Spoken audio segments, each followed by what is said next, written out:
પડે, શું નામ પાડે છે? એમાં પછી વિવાદ થયો, કયું નામ પાડવું? એ વિવાદમાં જરા થોડી કઈ ગડબડ થઈ ગઈ. વિવાદને પછી માત્રા વધતી જાય તેમ શબ્દથી આગળ વધાય પાછું, અને એવું કંઈક થયું એટલે પેલાનો ગાળો પડ્યો. પણ એ જે શેખ ચલીનો પુત્ર છે એમાં એને આપણે શું કહીએ?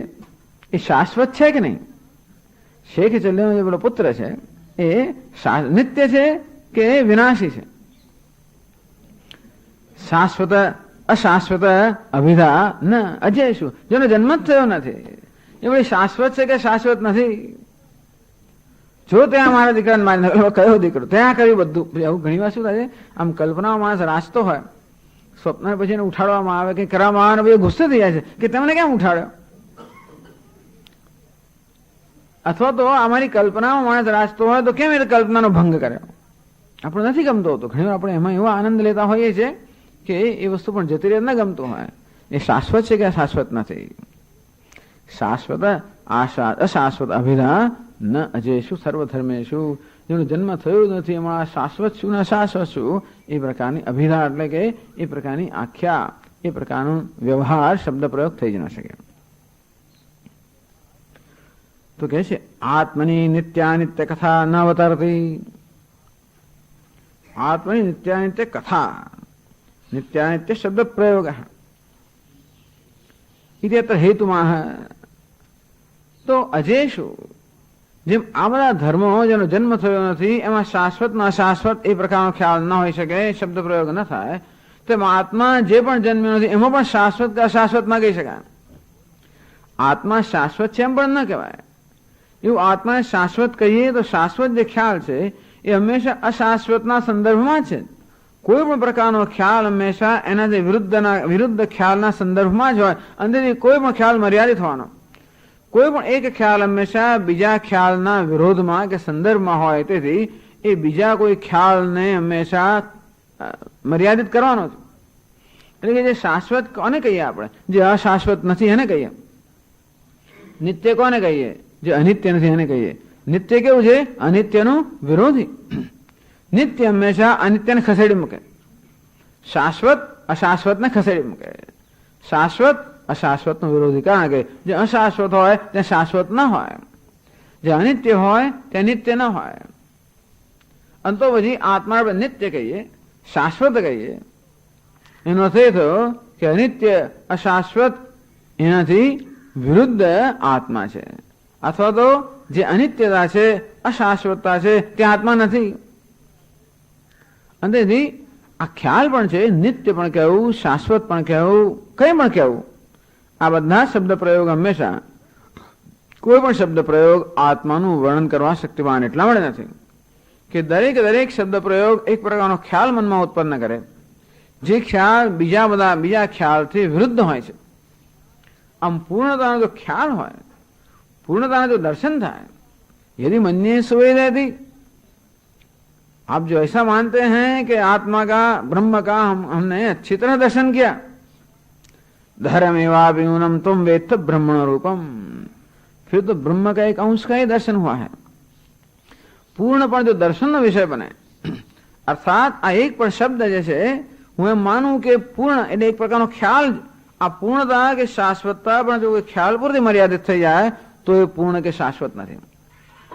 અને કોઈ પણ શબ્દ એક પ્રકારનો ખ્યાલ જન્માવે, જે ખ્યાલ બીજા બધા ખ્યાલના સંદર્ભમાં હોય, જે બીજા બધા ખ્યાલની સરખામણીમાં હોય, જે બીજા બધા ખ્યાલના અભાવમાં હોય. એક ખ્યાલ ત્યારે હોય જ્યારે બીજા બધા ખ્યાલનો અભાવ હોય. તો આત્મા એવો કોઈ ખ્યાલ ન હોઈ શકે. અંતેથી કોઈ પણ શબ્દ આત્મા માટે પર્યાપ્ત નથી. યત્ર વર્ણાન વર્તન, એટલે કહ્યું આત્મની નિત્યાનિત્ય કથા ન અવતરતી.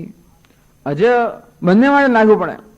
આ ધર્મ અર્થાત પદાર્થમાં કહેવાય છે અજન્મા, કારણ કે એનો જન્મ જ થયો નથી. આત્મામાં કેવો છે? અજન્મા, કારણ કે એનો જન્મ શક્ય નથી. એક અજય એટલા માટે છે કે એનો જન્મ થયો જ નથી, શક્ય નથી બંનેનો. અને બીજું અજય એટલા માટે છે કે જેમાં જન્મ શક્ય નથી. આત્મા અજય કહેવાય. આત્મની નિત્યાનિત્ય કથા ન અવતરતી. નિત્યાનિત્ય કથા એટલે કથા શબ્દ પ્રયોગ. નિત્ય અનિત્ય આ પ્રકારનો શબ્દ પ્રયોગ આત્મામાં શક્ય નથી. એ બીજી પંક્તિમાં કહે છે યત્ર વર્ણાન વર્તન્તે વિવેકસ્તત્ર નોચ્યતે. જો પંચદશી યાદ હોય તો આ જ વાક્ય ત્યાં આ વાક્યનું ઉદ્ધરણ કરવાનું. યત્ર વર્ણાન વર્તન્તે વિવેકસ્તત્ર નોચ્યતે. યત્ર વર્ણ, વર્ણ શબ્દનો અર્થ તો વર્ણ થાય, આ ઈ વગેરે વર્ણ, પણ એ વર્ણ અર્થ કર્યો છે શબ્દ. શક્ત્યા બોધક એટલે શબ્દ. ટૂંકમાં આત્મા કોઈ પણ શબ્દનો વાચ્યાર્થ ન હોઈ શકે. દરેક શબ્દ હંમેશા બોધક હોય છે. દરેક શબ્દ કોઈને કોઈ પ્રકારના અર્થનો બોધક હોય છે. આત્મા કોઈ પણ શબ્દનો અર્થ ન હોઈ શકે. યત્ર વર્ણાહ ન વર્તન્તે. જ્યાં શબ્દ એટલે ખ્યાલ. મેં કહ્યું પ્રમાણે પ્રત્યેક શબ્દ આપણો કોઈ ખ્યાલ ઉત્પન્ન કરતો હોય છે. આત્મા કોઈ પણ ખ્યાલમાં મર્યાદિત ન હોય, અથવા સત્ય ક્યારેય કોઈ ખ્યાલમાં મર્યાદિત ન હોય. યત્ર વર્ણાહ ન વર્તન્તે. જે સત્યમાં કોઈ ખ્યાલનું અસ્તિત્વ નથી, કારણ કે સત્ય કોઈ ખ્યાલમાં મર્યાદિત નથી. વિવેકસ્તત્ર નોચ્યતે. વિવેક ઇતરેતર ભેદ ન ઉચ્યતે ન ઉપાદયિતુમ શક્યતે. અંતેથી આમ છે ને પેલું નથી, આત્મા આવો છે ને પેલો નથી, આ પ્રકારનો વિવેક. વિવેકનો અર્થ પેલું વિવેક નહીં, પણ ઇતરેતર ભેદ છૂટું પાડવું. વિવેક એટલે છૂટું પાડવું.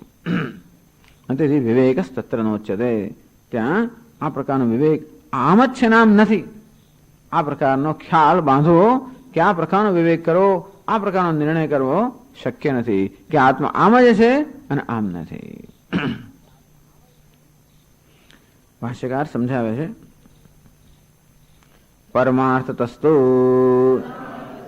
આત્મસુ અજેષુ નિત્યૈકરસ વિજ્ઞપ્તિ માત્ર સત્તાકેષુ શાશ્વતઃ અશાશ્વતઃ ઇતિ વા ન અભિધા ન અભિધાનમ પ્રવર્તતે ઇત્યર્થઃ. પરમાર્થતસ્તુ વાસ્તવિક રજવા જઈએ તો અહીંયા સર્વધર્મેશુ એટલે કે આત્મા અર્થ કર્યો. ધર્મનો અર્થ આત્મા કર્યો. આત્માનો અર્થ આત્માઓ એટલે કે આત્મા. બહુવચન વાપર્યા જ કરે છે દર વખતે, કારણ કે બૌદ્ધ લોકો કે 72 પ્રકારના ધર્મ કહેતા હોય છે. એટલે એ લોકો ધર્મ વાત કરતા હોય છે, પણ આ એ બધા ધર્મનો મૂળ ધર્મ કયો? અજન્મા જે છે તે. પરમાર્થતસ્તુ આત્મસુ અજેષુ. આત્માઓ અર્થાત ચૈતન્ય વિજ્ઞાનમ જે વાસ્તવમાં અજન્મા છે, કૂટસ્થ છે, નિત્ય છે. નિત્ય એકરસ વિજ્ઞપ્તિ માત્ર સત્તાકેષુ. કેટલા બધા શબ્દો વાપરે? નિત્ય એકરસ વિજ્ઞપ્તિ માત્ર સત્તાકેષુ. નિત્ય ઉત્પત્તિ આદિ શૂન્ય. નિત્ય એટલે ઉત્પત્તિ વિનાશ એ પ્રકારના ખ્યાલથી શૂન્ય. એક રસ નિસામાન્ય વિશેષ, સામાન્ય અને વિશેષ પ્રકારના ખ્યાલથી રહિત. વિજ્ઞપ્તિ માત્ર સત્તાકેષુ. વિજ્ઞપ્તિ નિર્વિશેષ જ્ઞાનમ. તો નિત્ય એક રસ વિજ્ઞપ્તિ માત્ર સત્તાકેષુ. આ ધર્મ અર્થાત આત્મા જેનો સ્વભાવ કયો છે? નિત્ય ઉત્પત્તિ વિનાશ રહિત. એક રસ સામાન્ય વિશેષતા આ પ્રકારના ખ્યાલથી પણ રહિત. વિજ્ઞપ્તિ એટલે કોઈ પ્રકારના વિશેષતા રહિતનું નિર્વિશેષ જ્ઞાન, આ પ્રકારની સત્તા, આ પ્રકારનું જે સત્ય છે ત્યાં શાશ્વત અશાશ્વત ઇતિ વા અભિધાનમ ન પ્રવર્તતે. એ પ્રકારનો શબ્દ પ્રયોગ, એ પ્રકારના ખ્યાલનો ત્યાં કોઈ પ્રવૃત્તિ નથી, અર્થાત એ ખ્યાલ ત્યાં શક્ય નથી. અભિધાન એટલે શબ્દ. હવે બીજી પંક્તિ સમજાવે છે યત્ર ઇત્યાદિ. યત્ર યેષુ વર્ણ્યન્તે યૈહિ અર્થાઃ તે વર્ણાઃ શબ્દાઃ ન પ્રવર્તન્તે અભિધાતુમ પ્રકાશયિતુમ ન પ્રવર્તન્તે ઇત્યર્થઃ. યત્ર એ શ્લોકનો શબ્દ છે. યત્ર એટલે કે યેષુ ધર્મેષુ વર્ણાઃ. આ વર્ણ શબ્દનો અર્થ હવે સમજાવે છે. વર્ણ્યન્તે યૈહિ અર્થાઃ તે વર્ણાઃ. જે અર્થ એટલે પદાર્થોનું વર્ણન જ્યાંથી કરવામાં આવે છે એનું નામ વર્ણ. આમ વર્ણનો અર્થ થાય તો વર્ણ એટલે માત્ર અક્ષર એવો અર્થ થાય, કે વર્ણ એટલે સિલેબલ એવો અર્થ થાય, પણ એ વર્ણનો અર્થ કર્યો શબ્દ. વર્ણ્યન્તે યૈહિ તે વર્ણાઃ. જેનાથી પદાર્થનું વર્ણન કરવામાં આવે છે એને વર્ણ કહેવામાં આવે છે, એટલે શબ્દાહ. જેનાથી પદાર્થનું વર્ણન કરવામાં આવે શબ્દ, એ શબ્દનો અર્થ અહીંયા વર્ણનો અર્થ શબ્દ કર્યો. તેન પ્રવર્તન્તે ન પ્રભવંતી, આ શબ્દોનો એની પ્રવૃત્તિ નથી. આ સાદ આ કોઈ શબ્દ ત્યાં ઉત્પન્ન થતો પણ નથી, એની કોઈ પ્રવૃત્તિ નથી. અભિધાતુમ પ્રકાશયતુમ ન પ્રવર્તન્તે ઇત્યર્થ. કોઈ પણ શબ્દ આત્મતત્વને અજન્માને પ્રકાશિત કરવા માટે શક્તિવાન નથી, અર્થાત એ આત્મતત્વમાં આ કોઈ શબ્દનો ની પ્રવૃત્તિ નથી. એટલે શાશ્વત કે અશાશ્વત એવા કોઈ શબ્દની પ્રવૃત્તિ ત્યાં નથી.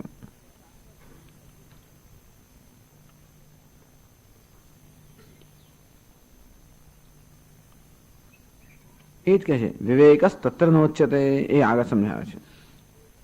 ઇદમ એવમ ઇતિ વિવેક વિવેક્તતા તત્ર નિત્ય અનિત્ય ઇતિ ન ઉચ્યતે યતો વાચો નિવર્તન્તે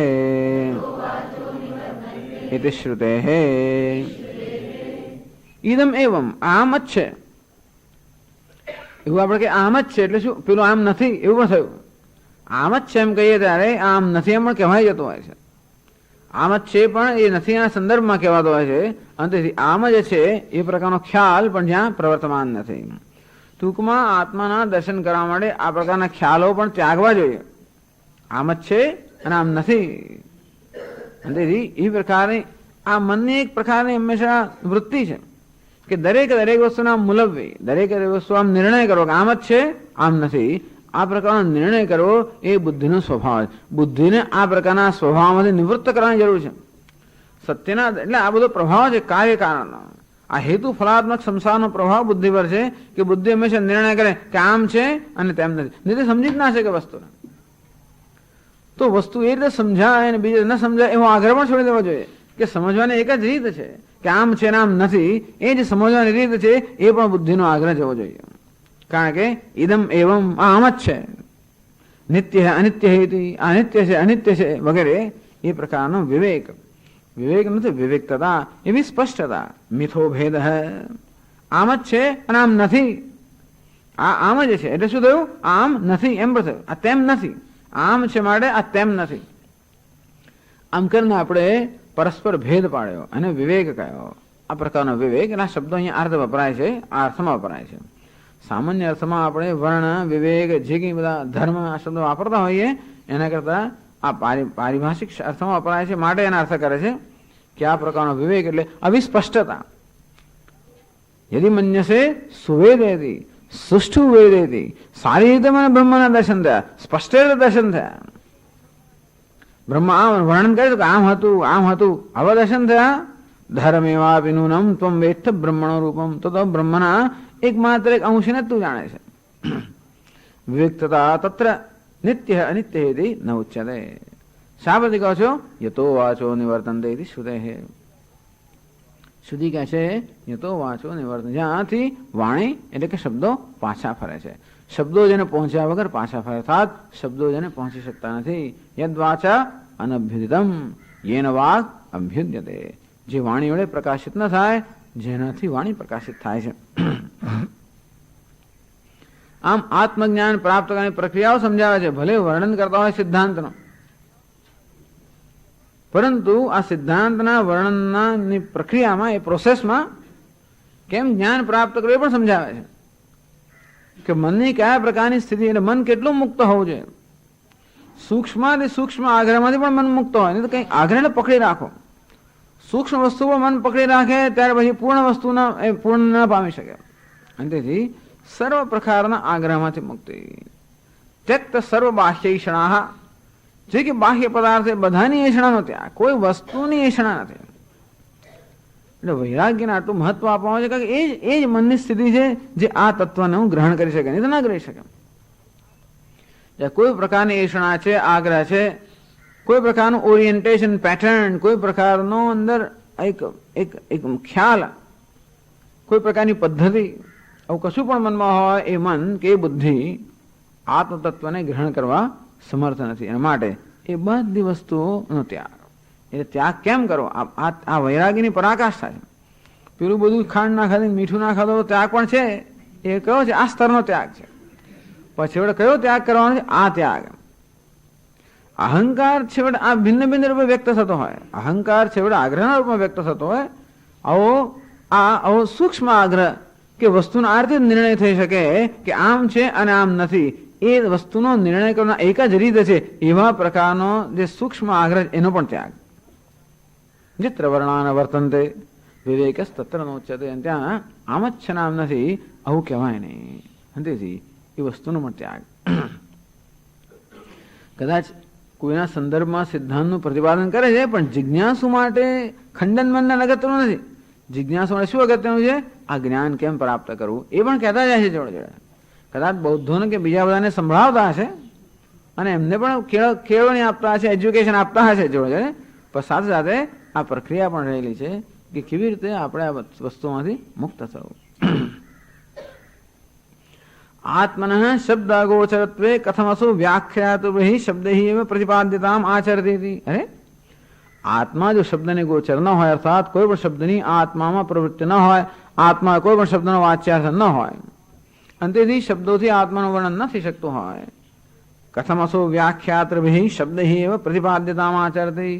અંતો પછી આ વ્યાખ્યાતાઓ એ તો બધા શબ્દથી આત્માનું પ્રતિપાદન કરે છે અને એ રીતે જ્ઞાન અને તેથી એ પ્રકારે બોધ પ્રદાન કરે છે. એનો અર્થ એ તો કે આત્મા શબ્દથી વ્યાખ્યાત છે, એટલે પ્રતિપાદ્યતામ આચરતી. આ શબ્દોથી આત્માનું પ્રતિપાદન થાય છે, બરોબર ને? આ શબ્દો જે છે એનાથી આત્માનું પ્રતિપાદન થાય છે, આત્માનું વર્ણન થાય છે. તો આત્મા એ પ્રકારની સ્થિતિને પ્રાપ્ત કરે છે. આત્મા શબ્દો વડે પ્રતિપાદિત થવાની સ્થિતિને પ્રાપ્ત કર્યો. જયારે શબ્દથી આત્માનું પ્રતિપાદન કે વર્ણન થતું હોય તો આત્મા કેવો બન્યો? શબ્દોથી જેને વર્ણવી શકાય એ પ્રકારનો થઈ ગયો ને. તો આપ તો કહો છો કે શબ્દનો પણ જ્યાં કોઈ શબ્દની પ્રવૃત્તિ નથી, કોઈ ખ્યાલની પ્રવૃત્તિ નથી, ત્યારે આ શાસ્ત્રો વ્યાખ્યાતાઓ જવા જાઓ તો શાસ્ત્રોના વ્યાખ્યાતાઓ પણ કે આ શબ્દ દ્વારા આત્માનું પ્રતિપાદન કરે છે. તેથી આત્મા શબ્દ દ્વારા પ્રતિપાદિત થાય છે એ પ્રકારની સ્થિતિ આત્માએ પ્રાપ્ત કરી. એ કેવી રીતે? અર્થાત શબ્દથી કેમ આત્માનું પ્રતિપાદન થઈ શકે? અથવા શબ્દ હેવ પ્રતિપાદ્યતામ આચરતી. આ સંસ્કૃતનું ભાષાંતર કરવું જરા મુશ્કેલ છે. આત્મા ભાવવાચક શબ્દો છે, પ્રતિપાદ્યતામ આચરતી, આચરતી પ્રાપ્નોતી. આત્મા શબ્દ વડે પ્રતિપાદ્ય થવાની સ્થિતિમાં આવી ગયો. તો આત્મા નું શબ્દ વડે કેમ પ્રતિપાદન થઈ શકે? અથવા આત્મા શબ્દની મર્યાદામાં ન હોય તો એવું કેમ કે શાસ્ત્રોના બધા વ્યાખ્યાતાઓ શબ્દથી આત્માનું પ્રતિપાદન કરતા હોય છે? ઇતિહાસંખ્ય ચિત્ત સ્પંદન માત્રમ અવિચાર સુંદરમ પ્રતિપાદ્ય પ્રતિપાદક રૂપમ દ્વૈતમ. તો કે આ દ્વૈત પણ છેવટે તો અવિચાર સુંદરમ, આ પ્રતિપાદ્ય પ્રતિપાદક. આત્મા કેવો છે? પ્રતિપાદ્ય, અર્થાત જેનું પ્રતિપાદન થઈ રહ્યું છે. વ્યાખ્યાતાઓ કેવા છે કે શબ્દો કેવા છે? પ્રતિપાદક, જેના વડે પ્રતિપાદન થઈ રહ્યું છે. ગ્રાહ્ય ગ્રાહક, પ્રતિપાદ્ય પ્રતિપાદક, દૃશ્ય દર્શનમ, જેનું દર્શન થઈ રહ્યું છે એનું નામ દૃશ્ય. દર્શન, જેના વડે દર્શન થઈ રહ્યું છે એનું નામ દર્શન, એટલે કે પ્રમાણ. પ્રમાણ પ્રમેય. શાસ્ત્ર પ્રમાણ છે, આત્મા પ્રમેય છે. છેવટે વેદાંતને લોકો બધામાં આ ઊંચા કરે કે ભાઈ નહીં, શાસ્ત્ર પ્રમાણ છે ખરું, પણ પ્રમાણ છે એવું નહીં. પ્રમાણ શબ્દ વાપરીએ પછી કઈ રીતે વાપરીએ એ પણ સમજવાની જરૂર છે. આમ શબ્દો આત્માના જ્ઞાન વડે પ્રમાણ છે, પકેદ પ્રમાણ છે.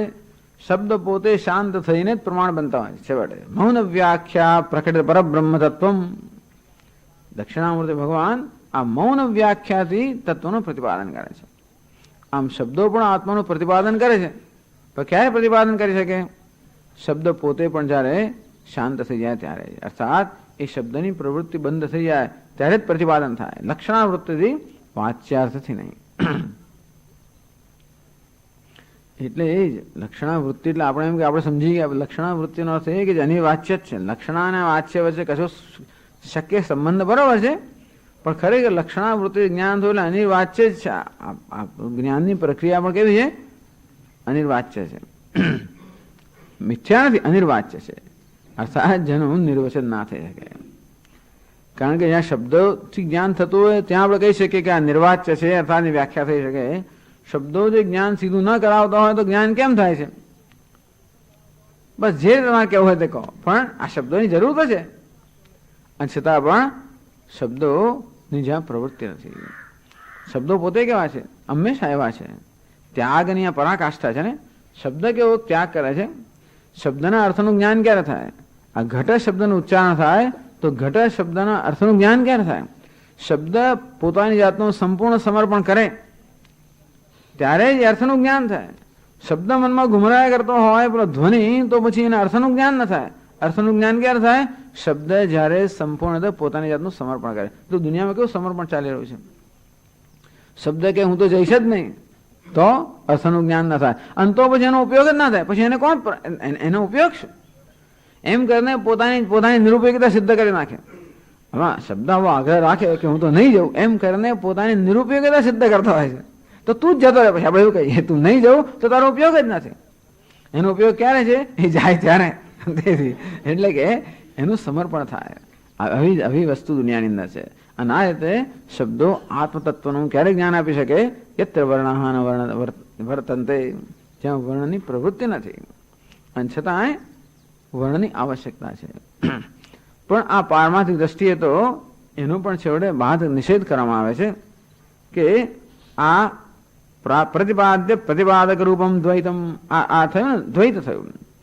પ્રતિપાદ્ય પ્રતિપાદક, આ બ્રહ્મ કેવું છે? પ્રતિપાદ્ય. શાસ્ત્ર કેવો છે? પ્રતિપાદક. કે વ્યાખ્યાતાઓ કેવો છે? પ્રતિપાદક. કે શબ્દો કેવા છે? પ્રતિપાદક. આ પણ દ્વૈત છે. એ કેવું છે? અવિચાર સુંદરમ. આ બહુ સુંદર લાગે છે જ્યાં સુધી વિચાર કરવામાં ના આવે ત્યાં સુધી. ચિત્ત સ્પંદન માત્રમ, આ પણ શું છે? ચિત્તનું સ્પંદન જ છે. ઉપદેશાદયમ વાદ વિકલ્પો વિનિવર્તેત, નહીં વિકલ્પો કલ્પિતો વેદ કેનચિત વિનિવર્તેત, કલ્પિતો વેદ કેનચિત. કોઈ કલ્પના કરી હોય, વાસ્તવમાં શિષ્ય ગુરુ શિષ્ય એ પ્રકારનો જો દ્વૈત હોત તો એ દ્વૈતને નિવૃત્ત કરવાનો પ્રશ્ન છે. પછી આને કેમ નિવૃત્ત કરશું? પેલા જગતને કેમ નિવૃત્ત કરજો? કે હોય તો નિવૃત્ત થવાનો પ્રશ્ન છે. ચલો જગત તો નિવૃત્ત થઈ ગયું, પણ ગુરુ શિષ્ય રૂપે જે દ્વૈત એને કેમ નિવૃત્ત થાય? એ પણ હોય તો નિવૃત્ત કરવાનો પ્રશ્ન છે. ઉપદેશાદયમ વાદ. આ બધો વાત કે વ્યવસ્થા ઉપદેશ માટે સ્વીકારવામાં આવેલી છે. અને તેથી અંતિમ દ્વૈત, જો બધા પેલું જગત રૂપી દ્વૈત જાણે જવા દીધું, પણ અંતિમ દ્વૈત કયું છે? શબ્દ પ્રતિપાદક છે અને આત્મા પ્રતિપાદ્ય છે. એ અંતિમ દ્વૈતનો પણ ત્યાગ કરવો પડે. સૂક્ષ્માદિ સૂક્ષ્મ દ્વૈતનો પણ ત્યાગ કરવો પડે. એટલે કે છે આ પણ ચિત્ત સ્પંદન માત્ર. આ જો આ ત્યાગની પ્રક્રિયા બતાવે છે ધીમે ધીમે. યથાયતિ યથા સ્વપ્ને દ્વયાભાસમ ચિત્તમ ચલતિ માયયા તથા જાગ્રદ્વયાભાસમ ચિત્તમ ચલતિ માયયા. આગળ શ્લોક આવી ગયો છે અદ્વૈત પ્રકરણમાં, 29મો શ્લોક. યથા સ્વપ્ને દ્વયાભાસમ ચિત્તમ. આવો જ આ એટલે કે જરાક થોડોક શબ્દનો ભેદ છે આમ તેમ, પણ યથા સ્વપ્ને દ્વયાભાસમ ચિત્તમ ચલતિ માયા. યથા સ્વપ્ને, આ એક સ્વપ્ન દ્રષ્ટાંત છે. એ તો સર્વસંમત દ્રષ્ટાંત છે. યથા જેવી રીતે સ્વપ્નમાં દ્વયાભાસમ પ્રતિપાદ્ય પ્રતિપાદકયો દ્વયો આભાસયત્ર ઇતિ ક્રિયા વિશેષણ. ટૂંકમાં દ્વયાભાસમ ચલતી, દ્વયો આભાસ પ્રતિભાનમ યથા સ્યાત તથા ચલતી. ટૂંકમાં સ્વપ્નની અંદર ચિત્ત એ પ્રકારનું ચલન કરે છે, એ પ્રકારની કલ્પના કરે છે, જેથી આ દ્વય પ્રતિપાદ્ય પ્રતિપાદક, આ જ શ્લોક ત્યાં અદ્વૈતમાં જાગ્રત અવસ્થા જે છે એનો મિથ્યાત્વનું પ્રતિપાદન કરવા વપરાયેલો. અહીં એક વિશેષ વસ્તુ છે. આ પ્રતિપાદ્ય પ્રતિપાદક રૂપ દ્વૈત છે એનું મિથ્યાત્વ દર્શાવણી છે.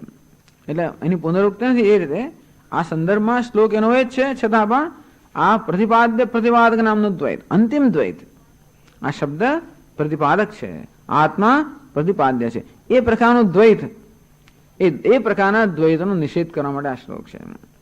જેમ સ્વપ્નની અંદર પણ અપ્રતિપાદ્ય પ્રતિપાદક એ પ્રકારનો દ્વૈત હોય, ચિત્તમ ચલતિ માયા, માયા ચલતી અવિદ્યા સ્પંદતે પરિણમતે. ટૂંકમાં આ ચિત્ત પોતે જ માયાથી અવિદ્યાને કારણે પ્રતિપાદ્ય પ્રતિપાદક એ પ્રકારનું દ્વૈત ધારણ કરે છે.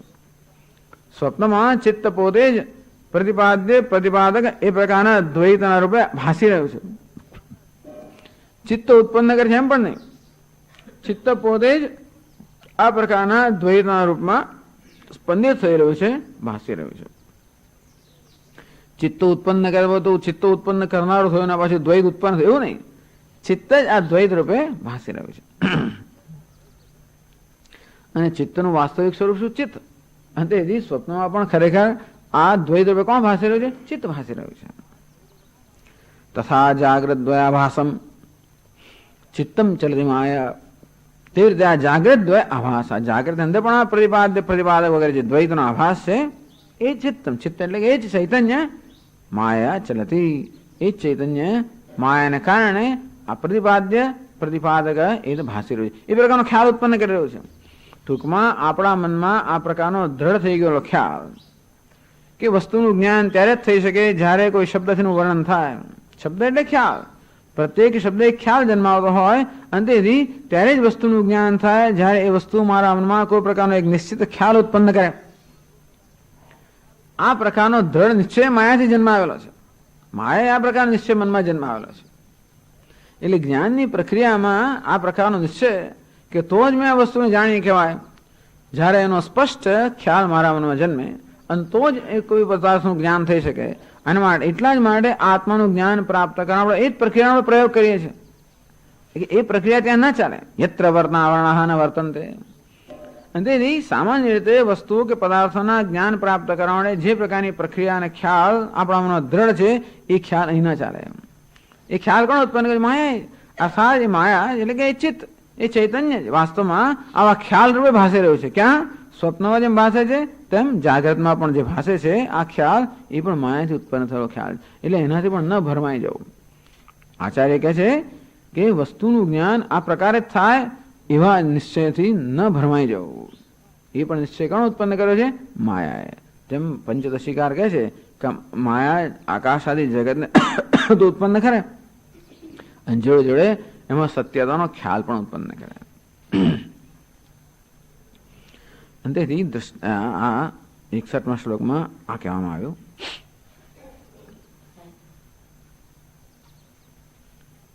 કે છે આનંદગીરી સ્વપ્ને પ્રતિપાદ્ય પ્રતિપાદક દ્વૈતસ્ય ચિત્ત સ્પંદિત માત્રત્વે બી જાગ્રતે કથમ તથા સ્યાત. ભાઈ સ્વપ્નમાં તો આ બધું ચિત્તનું સ્પંદન છે, તેથી ત્યાં પ્રતિપાદ્ય પ્રતિપાદક દ્વૈત ચિત્તનું સ્પંદન છે સમજ્યા, પણ જાગ્રતમાં કેવી રીતે? અદ્વયમ છે. હા, એના પછીનો શ્લોક છે. અચ્છા, તો પહેલા આ શ્લોક અને એની પછીનો આ શ્લોક છે, એ પણ વાંચી જ લઈએ. અદ્વયમ ચદ્વયાભાસમ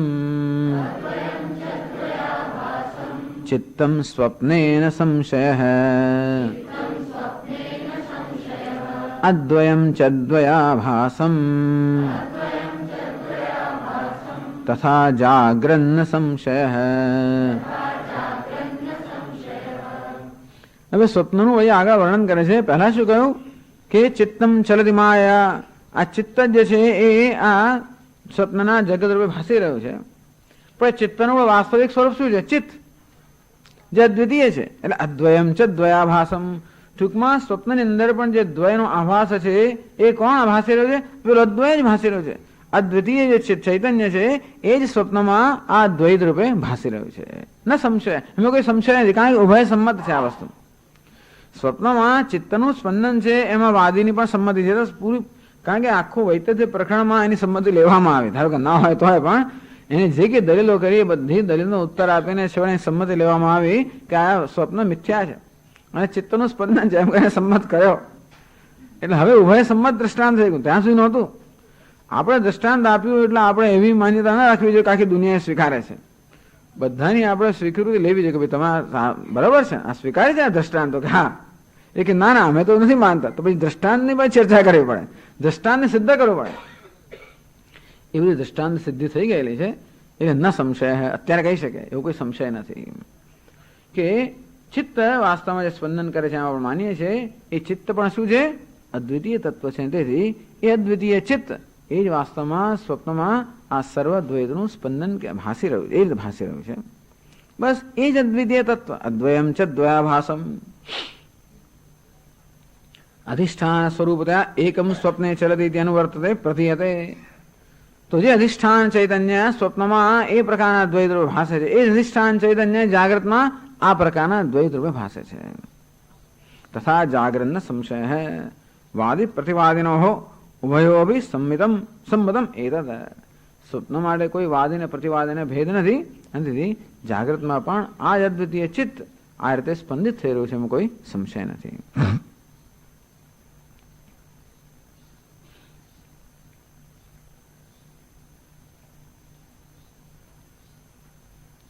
એટલે કે આનંદગીરી સ્વપ્ને પ્રતિપાદ્ય પ્રતિપાદક દ્વૈતસ્ય ચિત્ત સ્પંદિત માત્રત્વે બી ભલે સ્વપ્નમાં ચિત્તનું આ બધું સ્પંદન હોય, જાગૃતે કથમ થતા સ્યાત, પણ જાગૃતની અંદર પણ આ સ્પંદન છે. કેવી રીતે? તો કહ્યું કે અદ્વય, કે સ્વપ્નમાં પણ ખરેખર તો અદ્વિતીય તત્વનું જ સ્પંદન છે. અંતે રીતે એટલે કે એ સ્પંદિત થતું ભાષે. અલાતનો જે આભાસ છે ને, અલાતમાં કોઈ પ્રકારનું પરિવર્તન થતું નથી, પણ એ જેમ ભાસી રહ્યું હોય અજ્ઞાન અને સ્પંદનને કારણે, તો સ્પંદન શબ્દ વાપરે એમને. સ્પંદન શબ્દ પણ બહુ ચિત્ત સ્પંદન, પણ આત્મામાં કોઈ સ્પંદન નથી. આત્માનું સ્પંદન અવિદ્યાને કારણે આત્મા આ રીતે ભાસી રહ્યો છે. જાગ્રત અવસ્થામાં અવિદ્યાને કારણે આત્મા આ રીતે પ્રતિપાદક એ પ્રકારના દ્વૈત રૂપે ભાસી રહ્યો છે, એમાં કોઈ સંશય નથી. પૌનરુક્ત્યમ શ્લોકયો આશંક્ય. આ શ્લોક જે પહેલા કહી ગયા વળી પાછા કહો છો, પુનરુક્તિ કરો છો તો કે નહીં. શંકાંતર નિરાશાર્થત્વાત, આ બીજી શંકાનો પણ નિરાશ કરે છે. પહેલા જયારે કહેવામાં આવ્યા ત્રીજા પ્રકરણમાં ત્યારે એક શંકાનો નિરાશ કરેલું, એ શંકાનો નિરાશ અહીંયા થાય જ છે, ઉપરાંત બીજી શંકાનો પણ નિરાશ કરે. શંકાંતર 5મી ફૂટનોટમાં કહે છે જન્માદિ શંકા ભિન્ન પ્રતિપાદ્યત્વાદિ શંકા ઇત્યર્થ હૈ, કે જન્મ વગેરે નથી એ શંકાનું નિવારણ કર્યું. અને જો એટલે આ શ્લોક અહીં આ પ્રતિપાદ્ય કે શબ્દો આત્માનું પ્રતિપાદન કરી શકે, અંતેથી તો શબ્દો પ્રતિપાદક થયા અને આત્મા પ્રતિપાદ્ય થયો, પાછું દ્વૈત આવ્યું ત્યાં. શબ્દો વડે આત્માનું પ્રતિપાદન થતું હોય તો શબ્દ કેવા બન્યા? પ્રતિપાદક થયા. આત્મા કેવો બન્યો? પ્રતિપાદ્ય. તો પ્રતિપાદક દ્વૈત તો રહી ગયું, ભલે જન્મ ના હોય, ભલે કશું જન્મ્યું નથી, છતાં પણ આત્માનું જ્ઞાન કેમ થાય? આ શબ્દો વડે આત્માનું પ્રતિપાદન થાય ત્યારે. તો તમારે આત્મા પ્રતિપાદ્ય છે, અર્થાત જેનું પ્રતિપાદન થયું એવો આત્મા બની ગયો, એનો કશું ગુણ આવી ગયો, એનો કોઈ પ્રકારની વિશેષતા આવી ગઈ, એ કેવો બની ગયો? પ્રતિપાદ્ય બની ગયો. એ ક્યારે હોય? જ્યારે બીજા એના પ્રતિપાદક હોય. તો આ દ્વૈત તમારે સ્વીકારવું પડશે. તો કે ના, એ દ્વૈત પણ નથી. એ દ્વૈતની શંકાનો નિરાશ કરવા માટેના આ 2 શ્લોકો છે. એટલે પહેલા જે કહ્યું હતું એના ઉપરાંત એ બીજી શંકા જે છે એનું પણ અહીંયા નિરાશ કરે છે. કે છે ભાષ્યકાર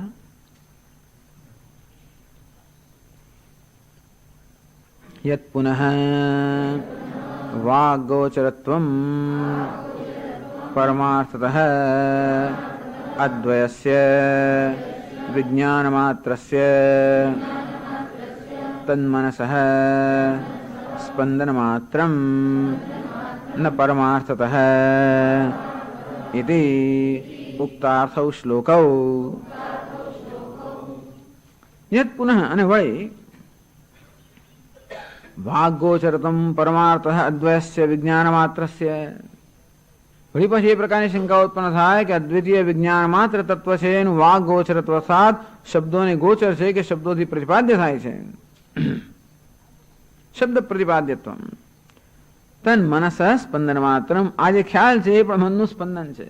આ ખ્યાલ કે આત્મા શબ્દ વડે પ્રતિપાદ્ય થાય એ પણ શું છે? મનનું સ્પંદન માત્ર. એ ખ્યાલ આત્માને પ્રતિપાદ્ય તરીકે જેવો એ પણ શું છે? મનનું સ્પંદન. માયાને કારણે આત્મા વિશે આ પ્રકારનો છેલ્લો ખ્યાલ ઉત્પન્ન કરે. માયા ખ્યાલો ઉત્પન્ન કરતા કરતા છેલ્લો કયો ખ્યાલ ઉત્પન્ન કરે, અથવા છેલ્લો કયા ખ્યાલ સુધી માયા છે? આત્માને પ્રતિપાદ્ય તરીકે જુઓ એ પણ માયાનું જ કાર્ય છે, અને તેથી આત્મા પ્રતિપાદ્ય પણ નથી. એટલે માયાના પ્રભાવને મુક્ત કરવા માટે એક પછી એક માયાના કેવા કેવા ખ્યાલ છે. આ છેલ્લો ખ્યાલ છે કે આત્મા પ્રતિપાદ્ય, કે એ માયા છે, જોજો ભાઈ ત્યાં પણ અટકી ના જશો એમ કે છે. સ્પંદન માત્રમ ન પરમાર્થ એ પણ પરમાર્થ નથી. એની ઉક્તાર્થ શ્લોકોની વ્યાખ્યા કરવાની જરૂર નથી, કારણ કે આગળના પ્રકરણોની વ્યાખ્યા થઈ ગયેલી છે. વાચ ગોચરીભૂતસ્ય દ્વૈતસ્ય સત્વે હેત્વંતરમ આચક્ષાણ દ્રષ્ટાંતમ આચષ્ટે. પછી વાચ ગોચરીભૂત દ્વૈત સત્વ. ચાલો, આ કશી વસ્તુ વાણીને ગોચર છે જ નહીં. અદ્વિતીય આત્મા પણ વાણીને ગોચર નથી, અને જોડે જોડે આ દ્વૈત પણ વાણીને ગોચર નથી. એમ ના માનું કે દ્વૈતનું વર્ણન થાય વાણીથી, કશાયનું વર્ણન ના થાય. આપણે એવી જાતનો અભિમાન કે ગર્વ રાખતા હોઈએ કે હું આ દ્વૈતનું પ્રતિપાદન કે સમજાવી શકું છું, એ પણ માયાથી જન્મેલો ખ્યાલ છે. ટૂંકમાં કોઈ માણસ દ્વૈતને સમજાવી શકે એ પ્રકારનો ખ્યાલ, એ પ્રકારનો વહેમ, એ પણ શાનો જન્મ્યો છે? માયામાંથી જન્મેલો છે. એમ ન માનવું કે આ દ્વૈતનું પણ વર્ણન શબ્દોથી થઈ શકે. એ પણ અનિર્વચનીય કોને કહેવાય? જેનું નિર્વચન ના થઈ શકે, જેની વ્યાખ્યા ના થઈ શકે, અર્થાત શબ્દોથી જેને સમજાવી ન શકાય, કશાયને ના સમજાવી શકાય. શબ્દો બિચારા કેવા પાંગળા બની જાય છે ને, દ્વૈતમાં અને અદ્વૈતમાં. આ છતાં શબ્દો વગર ચાલતું નથી. વ્યવહારનો અર્થ શબ્દ પ્રયોગ, જેના પર વ્યવહાર એટલે એનો અર્થ છે શબ્દ પ્રયોગ, એનો વ્યવહાર. એ જો વ્યવહાર જ શક્ય નથી.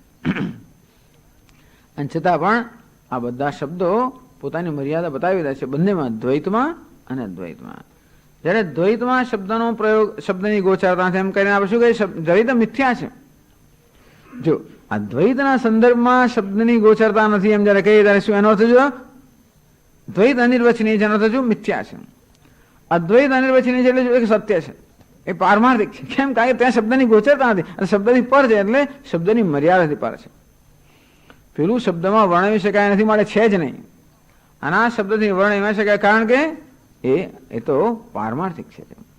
બંને અનિર્વચનીય છે, અર્થાત બંને શબ્દની મર્યાદાથી પર છે. એટલે બધું અનિર્વચનીય છે, જ્ઞાન બધું જ અનિર્વચનીય છે.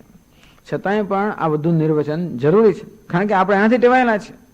ટૂંકમાં આ પ્રકારના નિર્વચનની આવશ્યકતાને મુક્ત કરવા માટે નિર્વચન જરૂરી પડે. શબ્દની આવશ્યકતાને મુક્ત કરવા માટે શબ્દનો પ્રયોગ છે. આ બધો શબ્દ બીજું કંઈ કરતા નથી. ये भगवती श्रुति कोई आत्मा का प्रतिपादन नहीं करती है, तो अवरोध એટલે અવરોધ છે નેતિ નેતિ, બસ આ એક જ ભાષા છે, નેતિ નેતિ. અને તેથી આ શબ્દોથી આત્મા પ્રતિપાદિત થાય એ પ્રકારનો ખ્યાલ છે, એ ખ્યાલ દૂર શબ્દોથી થાય, એટલું થાય.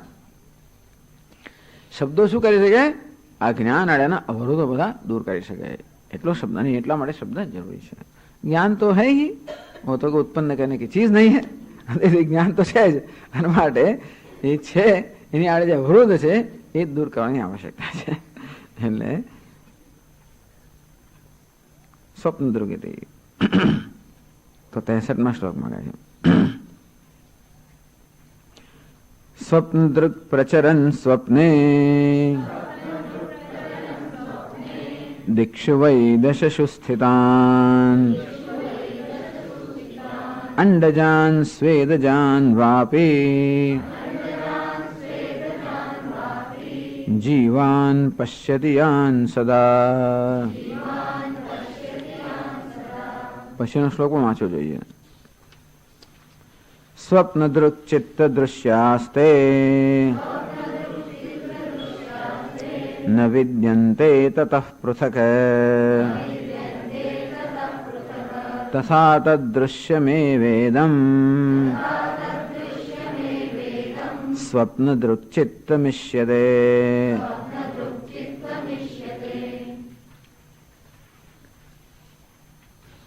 દ્વૈતસ્ય અસત્વે હેત્વંતરમાહ.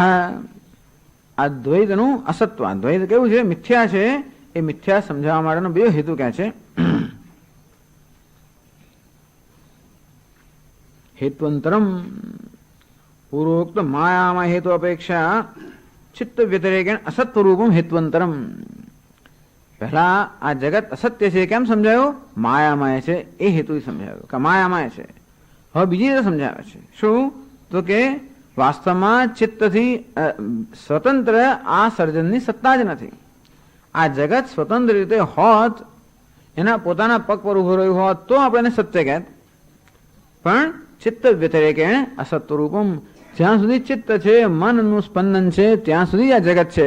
અને જ્યારે મનનું સ્પંદન હોતું નથી ત્યારે ચિત્ત, અત્યારે જગત હોતું નથી. અને માટે જગત કેવું છે? મિથ્યા. મિથ્યા કોને કહેવાય? જે સ્વતંત્ર રીતે વિદ્યમાન નથી, એના જેનું સ્વતંત્ર અસ્તિત્વ નથી, જેનું અસ્તિત્વ બીજા કશાને કારણે હોય, એ મિથ્યા એટલા માટે કહેવાય કે ખરેખર પેલી વસ્તુ છે. ત્યાં આપણે જાણે તું નથી બોલતો, આ બીજું કોઈ બોલી રહ્યું છે. ઘણી વાર આપણે કહીએ છીએ ને, આ એ નથી કરતો પેલો કે આ તો ચીફ મિનિસ્ટર નથી કરતો, કોઈ એનો સમજાવવા કરે છે. એ હોય કે જ્યાં લોકો માન્યતા વિચારની ધરાવતા હોય, એટલે આ જે બોલે છે તું નથી બોલતો, કોણ બોલે છે? બીજું બોલી રહ્યું છે. આ કોણ બોલે છે મને ખબર છે. ઘણી વાર કહે છે ને આ કોણે કરે છે હું જાણું છું. એટલે કોણ તમારી પાસે કરાવડાવે છે? ટૂંકમાં આ બધાની પાછળ કોનો હાથ છે હું જાણું છું. એટલે આ ભલે આ માણસ કરતો હોય એમ દેખાય, પણ ખરેખર બીજો કોઈ દોરી સંચાર કરી રહ્યું છે ને, તો સત્ય કોણ કહેવાય? પેલું કહેવાય. ભલે પોસ્ટમેન આપણને 500 રૂપિયા આપતો હોય એમ જણાય, પણ એ નથી આપતો. કોણ આપે છે? જેને મની ઓર્ડર મોકલો એ આપે છે. એ સત્ય કહેવાય. આ સત્ય ના કહેવાય. અર્થાત જે પોતાની સ્વતંત્ર સત્તા ન ધરાવતો હોય, સત્ય આપણે જાણીએ છીએ વ્યવહારમાં. સત્ય આપણે કોને કહીએ? જેની સ્વતંત્ર સત્તા હોય તે. આ જગત પણ સ્વતંત્ર રીતે અસ્તિત્વ ધરાવતો હોય તો આપણે સત્ય કહીએ, પણ જગત પણ ક્યાં સુધી છે? આ ચિત્ત હોય ત્યાં સુધી. એના માટે આ જગતની કોઈ સ્વતંત્ર સત્તા નથી, માટે મિથ્યા છે. એટલે ચિત્ત વ્યતિરેકેણ અસત્વરૂપમ. આ ઘડાને કેમ મિથ્યા કહો? કારણ કે માટી સિવાય ઘડો હોઈ ના શકે. વ્યતિરેકેણ અભાવાત. માટી વગર એનો અભાવ છે, માટે ઘડો કેવો છે? મિથ્યા છે. માટી વગર ઘડો હોત, કશું પણ હોત, માટી વગર કંઈ પણ હોત, પણ સ્વામી વિવેકાનંદ ઘડાનું નામ રૂપ શું? એ તો રહ્યું ને. ક્યાં રહ્યું? જો કદાચ રહ્યો તો શેખ અચલ્યાના મનમાં જ રહ્યો, ક્યાંય નથી રહેતો. આમ ઘણા નામનું અણુ માત્ર રહેતું નથી. માટી લીધા પછી અણુ માત્ર પણ જો રહે તો આપણે એટલી અણુ માત્ર સત્યતા આપવી પડે. અણુ માત્ર પણ ના રહે, માટે ઘડો કેવો છે? મિથ્યા છે. વ્યતિરેકેણ અભાવાત. તેથી જે વસ્તુ બીજા વગર ન રહી શકતી હોય એ ખરેખર એ સત્ય નથી. બીજું સત્ય જેને કારણે છે એ સત્ય છે. તેમાં જગત પણ કોને કારણે છે? ચિત્તને કારણે છે. માટે જગતની સ્વતંત્ર સત્તા નથી. એ હેતુ બતાવે છે. સ્વપ્નદૃક પ્રચન સ્વપ્ને દિક્ષુ વૈ દશસુ સ્થિતાન. આ સ્વપ્નદૃક એટલે સ્વપ્નનું દર્શન કરનાર. સ્વપ્નમાં દશસુ દિક્ષુ સ્થિતાન. સ્વપ્નમાં એક જગ્યાએ ઉભો નથી રહેતો, દસે દિશામાં જાય છે. સ્વપ્ન તે એક 10 દિશામાં જાય. 2-4 દિશા, 10 ઉપર નીચે બધું આવી ગયું. 4 દિશાઓ, વચ્ચેના 4 ખૂણાઓ, ઉપર નીચે બધે જાય છે. દશસુ સ્થિતાન જીવાન પશ્યતિ. 10 દિશામાં રહેલા જીવોને જુએ છે. ઉપર છે ને બધા પક્ષીઓ વગેરે, નીચે પેલા અંડ, બીજા જાત જાતના સ્વેદજાન, અંડજાન, સ્વેદજાન વાપી જીવાન પશ્યતિ. આમ સ્વપ્નનું દર્શન કરનારને કહેવાય સ્વપ્નદૃક. સ્વપ્નમ પશ્યતિ સ્વપ્નદૃક. સ્વપ્નનું દર્શન કરનાર જે છે આ સ્વપ્ન દ્રષ્ટા. પણ સ્વપ્ન દ્રષ્ટા એટલે પછી બીજો થઈ જાય.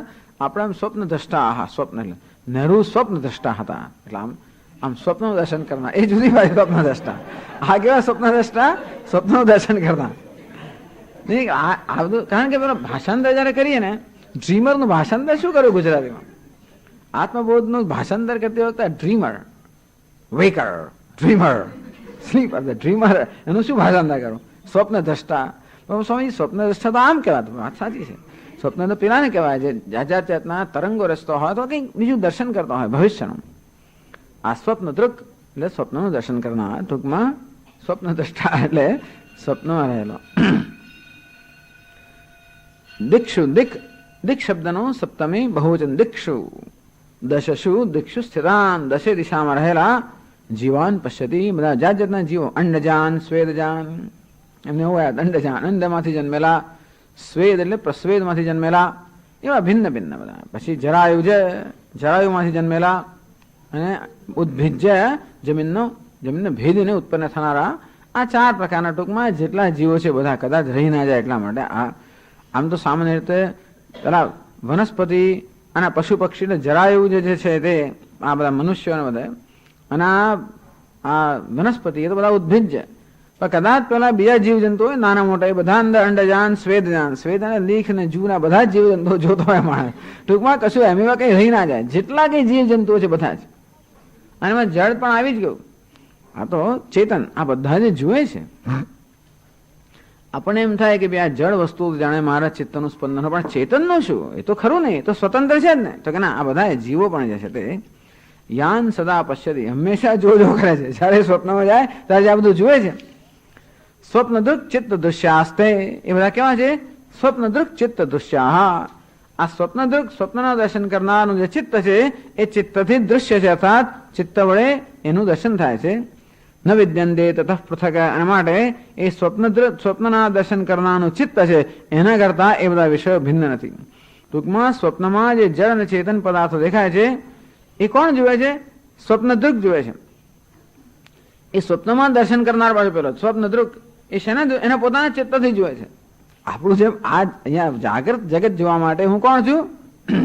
અને જાગ્રતનો દ્રષ્ટા, અને હું કેવી રીતે જોઉં છું? મારા ચિત્તથી જોઉં છું. તો નિયમ એવો છે કે જેનાથી જોઉં છું એ જે દેખાય છે દૃશ્ય, એ જેનાથી દેખાય છે એનાથી ભિન્ન નથી. ટૂંકમાં આ જે દૃશ્ય જગત છે એ ચિત્તથી ભિન્ન નથી. પહેલા સ્વપ્નની વાત કરે છે કે સ્વપ્ન આપણે જાણીએ છીએ કે સ્વપ્નના પદાર્થો વાસ્તવમાં ચિત્તથી ભિન્ન નથી, આપણે જાણીએ છીએ. જો સ્વપ્નના પદાર્થો ભિન્ન હોત તો જાગી ગયા પછી પદાર્થો રહી ગયા હોત. ચિત્તને આપણે સંકેલી લઈએ તો પણ પદાર્થો રહી ગયા હોત જો ચિત્ત કરતા ભિન્ન હોત તો. પરંતુ આપણો બધાનો અનુભવ છે કે જયારે સ્વપ્નના ચિત્તને સંકેલી દેવામાં જાગ્રત આપણે જાગીએ ત્યારે એ ચિત્તને જયારે સંકેલી દેવામાં આવે ત્યારે બધા પદાર્થો પણ સંકેલાઈ જાય છે. અને તેથી સ્વપ્નના પદાર્થો સ્વપ્નના ચિત્ત કરતા ભિન્ન નથી. બસ આટલું બતાવે છે. એ સ્વપ્નનું દૃષ્ટાંત છે. તો ભાષ્યકાર સમજાવે છે ને, ઇતશ્ચ વાગોચરસ્ય અભાવ વાસ્તવમાં છે નહીં. હવે શ્લોક સમજાવે છે. સ્વપ્નદૃક સ્વપ્નાન પશ્યતિ ઇતિ સ્વપ્નદૃક પ્રસરન પર્યટન સ્વપ્ને સ્વપ્નસ્થાને દિક્ષુ વૈ દશસુ સ્થિતાન વર્તમાનાન જીવાન પ્રાણિનઃ અંડજાન સ્વેદજાન વા યાન સદા પશ્યતીતિ.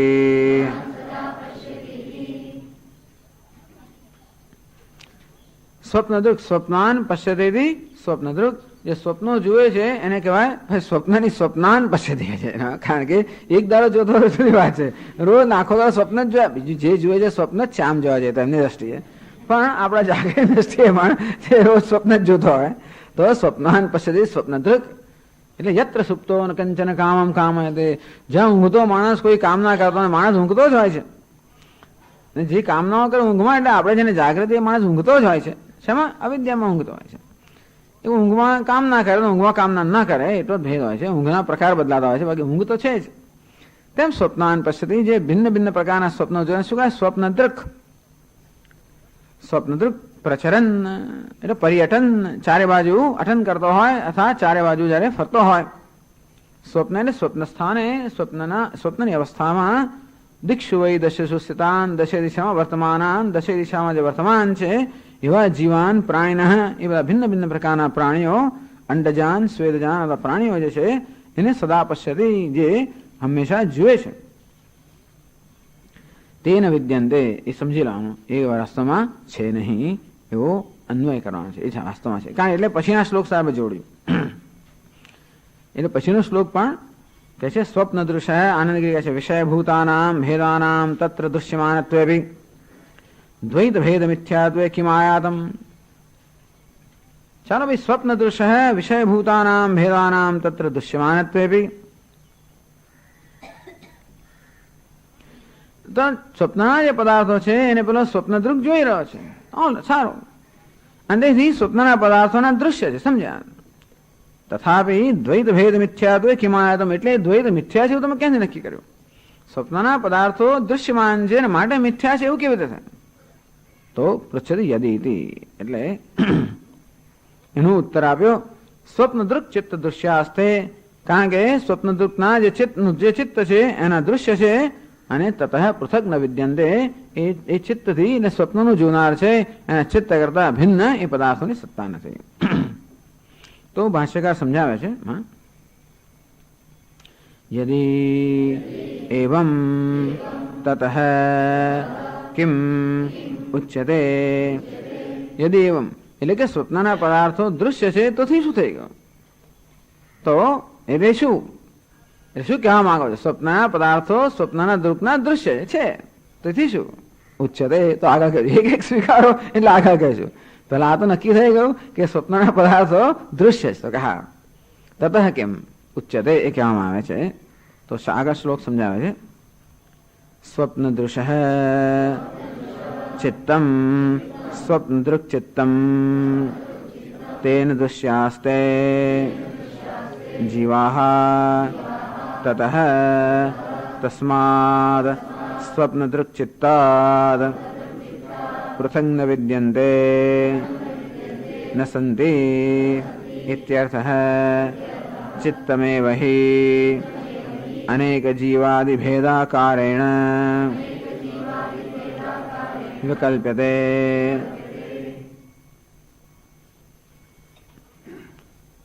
स्वप्न दृश्य चित्तम स्वप्न दृक् चित्तम आ शब्द है श्लोक में। स्वप्न दृक् चित्त दृश्यास्ते, स्वप्न दृक् चित्त दृश्या एक शब्द है। पहला स्वप्न दृक् चित्त, स्वप्नान पश्यते स्वप्न दृक्, तस्य चित्तम स्वप्न दृक् चित्तम। स्वप्नना दर्शन करवाने स्वप्न दृक् कहेवाय एना चित्तने ત્યાં એ સ્વપ્ન દૃક નો પણ ચિત્ત છે, એના ચિત્તને સ્વપ્ન દૃક ચિત્ત કહેવાય. તેન દૃશ્યા એ સ્વપ્ન દૃક નું ચિત્ત છે, એના વડે જેનું દર્શન કરવામાં આવે છે એ સ્વપ્નના પદાર્થોને શું કહે? સ્વપ્ન દૃક ચિત્ત દૃશ્યા. સ્વપ્ન દૃક નું જે ચિત્ત છે એના વડે જેનું દર્શન કરવામાં આવે છે એવા જે સ્વપ્નના પદાર્થો છે એ એના ચિત્તના દૃશ્ય છે. તે જીવા અંડજાન સ્વેદજાન આવા જીવા જે છે, જીવ છે, જળ ચેતન પદાર્થો છે એ બધા સ્વપ્નદૃકના ચિત્ત વડે દૃષ્ટ છે. તસ્માત એટલે ન વિદ્યંતે તતઃ પૃથક, તતઃ એટલે શું? તસ્માત સ્વપ્નદૃક ચિત્તાત પૃથક ન વિદ્યંતે. એ બધા પદાર્થો સ્વપ્નદૃકનું ચિત્ત છે એના કરતા ભિન્ન નથી. એ પણ આગળ કહેવાઈ ગયું છે, અહીં પણ કહેવાશે કે જે પદાર્થ ચિત્તથી દેખાય એ ચિત્તથી ભિન્ન હોતો નથી. એ આગળ કહે છે ચિત્ત છે માટે પદાર્થ છે કે પદાર્થ છે માટે વિચાર છે મનમાં, એ કેમ છે? પદાર્થ છે માટે વિચાર છે કે વિચાર છે માટે પદાર્થ છે? પણ એ ચિંતન આગળ આવે છે. પણ આપણો અનુભવ છે કે સ્વપ્નના પદાર્થો છે એ સ્વપ્નના ચિત્તથી ભિન્ન નથી. કારણ કે આગળ કહ્યું તે પ્રમાણે જ્યારે સ્વપ્ન સંકેલી દેવામાં આવે ત્યારે પદાર્થો ચિત્ત સાથે સંકળાઈ જતા હોય છે. ભાષ્યકારે જ કે ચિત્ત, અને એ પણ જાણીએ છે ને કે એ સિવાય પણ સ્વપ્નના પદાર્થો છે જ નહીં ને. વસ્તુઓ હોત તો દેખાત ને, જે દેખાય છે ક્યાં? ત્યાં જે માણસો નદી વગેરે દેખાતું હોય તો હોતી નથી ને, એ તો બધા જ જાણે છે. ત્યારે શું હોય છે? ચિત્તમે વહી અનેક જીવાદિ ભેદાકારેણ વિકલ્પ્યતે. બધાનો અનુભવ છે, બધા જાણે છે કે સ્વપ્નમાં જે પદાર્થો દેખાય છે એ ચિત્ત જ એ ભિન્ન ભિન્ન પદાર્થ રૂપે વિકલ્પ્યતે પ્રતીયતે. ચિત્ત જ એ બધા પદાર્થોના રૂપમાં દેખાઈ રહ્યું હોય છે. અને માટે સ્વપ્નના પદાર્થો એ સ્વપ્નના ચિત્ત કરતા ભિન્ન નથી, એ સર્વ સ્વીકૃત વસ્તુ છે. એથી પણ આગળ કહે છે પછી તો પછી કહે છે આનંદગીરી તર્હિ દ્રષ્ટા ચિત્તમ, તર્હિ દ્રષ્ટા ચિત્તમ છે ઇતિ દ્વયમ સ્વપ્ને સ્વીકૃતમ. ઓહો, તો સ્વપ્નમાં તમે હવે આ પ્રકારના દ્વૈતનો સ્વીકાર કરો છો. ચલો, સ્વપ્નના પદાર્થો ચિત્ત કરતા ભિન્ન નથી, પણ સ્વપ્નમાં આ બે તો થયું, સ્વપ્નનું જોનાર એક અને એનું ચિત્ત બીજું. આ સ્વપ્નમાં ત્રણ વસ્તુ છે. સ્વપ્નનું જોનાર જેનાથી જુએ છે ચિત્ત, અને જેને જુએ છે દૃશ્ય પદાર્થો. હવે કહ્યું કે દૃશ્ય પદાર્થો અને ચિત્ત એ બે તો જુદા નથી, એટલા માટે કે ખરેખર કોઈ વાસ્તવિક પદાર્થો સ્વપ્નમાં હોતા નથી. માટે આપણે સમજી શકીએ કે સ્વપ્નનું ચિત્ત છે એ જ ભિન્ન ભિન્ન પદાર્થ રૂપે પ્રતીત થતું હોય છે. છતાં પણ સ્વપ્નમાં પણ આ સ્વપ્ન દ્રષ્ટા અને એનું ચિત્ત એવો ભેદ તમે સ્વીકારો છો કે નહીં? તો કે ના, એ પણ નથી સ્વીકારતા. એટલે બીજી પંક્તિમાં તથા એ કહ્યું તથા તદ્દૃશ્યમે વેદમ સ્વપ્ન દૃક ચિત્ત મિશ્યતે. હવે જો દૃશ્ય અને દ્રષ્ટા ભિન્ન ભિન્ન ના હોય, જો સ્વપ્નના દ્રષ્ટાને બહુ સરસ સમજ પડે છે આપણને કે સ્વપ્નના જે પદાર્થો છે એ દૃશ્ય છે, એનું દર્શન કરનાર કોણ? સ્વપ્નનું ચિત્ત. એ દૃશ્ય પદાર્થો અને ચિત્ત જે દ્રષ્ટા છે એ બંને એક જ છે. એનો અર્થ કે દૃશ્ય અને દ્રષ્ટા હંમેશા એક જ છે. અંતે રીતે સ્વપ્નનું ચિત્ત છે એ પણ દૃશ્ય છે. કોના માટે? સ્વપ્નના દ્રષ્ટા માટે. પદાર્થોનો દ્રષ્ટા કોણ? ચિત્ત. અને ચિત્તનો દ્રષ્ટા કોણ? સ્વપ્નનો દ્રષ્ટા. અને તો એ ચિત્ત ભલે પદાર્થોની દ્રષ્ટિએ દ્રષ્ટા હોય, પણ પેલા દ્રષ્ટાની દ્રષ્ટિએ કેવું છે? દૃશ્ય છે. તો દૃશ્યના દ્રષ્ટા એક જ હોય તો સ્વપ્નના દર્શન કરવાનું ચિત્ત અને સ્વપ્ન દૃક બંને એક જ છે. એટલે આખા સ્વપ્નમાં કોણ છે? સ્વપ્ન દૃક જ છે. સ્વપ્ન દૃક એ જ ચિત્ત છે અને ચિત્ત એ જ પદાર્થો છે, અહીં કહેવામાં આવે છે. એટલે કહ્યું તથા તદ્દૃશ્યમે વેદમ ચિત્તમ. આ ચિત્ત છે એ સ્વપ્ન દૃકનું દૃશ્ય છે. સ્વપ્ન દૃક ચિત્ત મિશ્યતે અને તેથી એ સ્વપ્ન દૃકથી ભિન્ન નથી.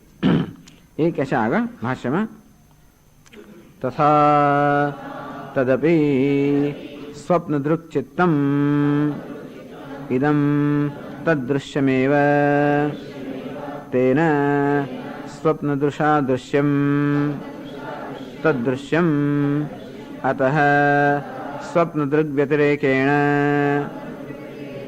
ચિત્તમ નામ નાસ્તિ ઇત્યર્થઃ. તથા તદપી સ્વપ્ન દૃક ચિત્તમ ઇદમ તદ્દૃશ્યમેવ અંતે રીતે એ ચિત્ત છે એ પણ સ્વપ્નના દ્રષ્ટાનું દૃશ્ય છે. તેને સ્વપ્ન દૃશા દૃશ્યમ તદ્દૃશ્યમ તદ્દૃશ્યમ એટલે એ સ્વપ્ન દ્રષ્ટા આવડે એ પણ દૃશ્ય છે. અને તેથી ફલિતમાહ અતઃ તેથી સ્વપ્ન દૃગ વ્યતિરેકેણ ચિત્તમ નામ નાસ્તિ ઇત્યર્થઃ. ટૂંકમાં સ્વપ્નનું ચિત્ત છે એ સ્વપ્નના ચિત્ત દૃગ કરતા સ્વપ્ન દૃગ કરતા ભિન્ન નથી. સ્વપ્નના દૃશ્યો ચિત્ત કરતા સ્વપ્ન ચિત્ત કરતા ભિન્ન નથી. એ ચિત્ત સ્વપ્નના દ્રષ્ટા કરતા ભિન્ન નથી. અને માટે સ્વપ્ન દૃક એ સિવાય બીજું કશું સ્વપ્નમાં છે નહીં. એ આ દ્રષ્ટાંતથી પહેલા બતાવ્યું. દ્રષ્ટાંતનું આ પહેલા સ્વરૂપ બતાવ્યું, પછી આગળ દાર્ષ્ટાંત કહે છે. ઓમ પૂર્ણમદ પૂર્ણમિદમ પૂર્ણાત પૂર્ણમુદચ્યતે પૂર્ણસ્ય પૂર્ણમાદાય પૂર્ણમેવાવશિષ્યતે. ઓમ શાંતિ શાંતિ શાંતિ. શંકરં શંકરાચાર્યં કેશવં બાદરાયણં સૂત્રભાષ્યકૃતૌ વંદે ભગવन्तૌ પુનઃ પુનઃ. ઈશ્વરો ગુરુરાત્મેતિ મૂર્તિભેદવિભાગિને વ્યોમવદ્વ્યાપ્તદેહાય દક્ષિણામૂર્તયે નમઃ. ઓમ શાંતિ શાંતિ શાંતિ. હરિ ઓમ શ્રી ગુરુભ્યો નમઃ. હરિ ઓમ. આ શ્લોકમાં કહે છે સ્વપ્નદૃક પ્રચરન સ્વપ્ને દિક્ષુ વૈ દશસુ સ્થિતાન અંડજાન સ્વેદજાન વાપી જીવાન પશ્યતિયાન સદા. સ્વપ્નદૃક સ્વપ્નનું દર્શન કરનાર તૈયસ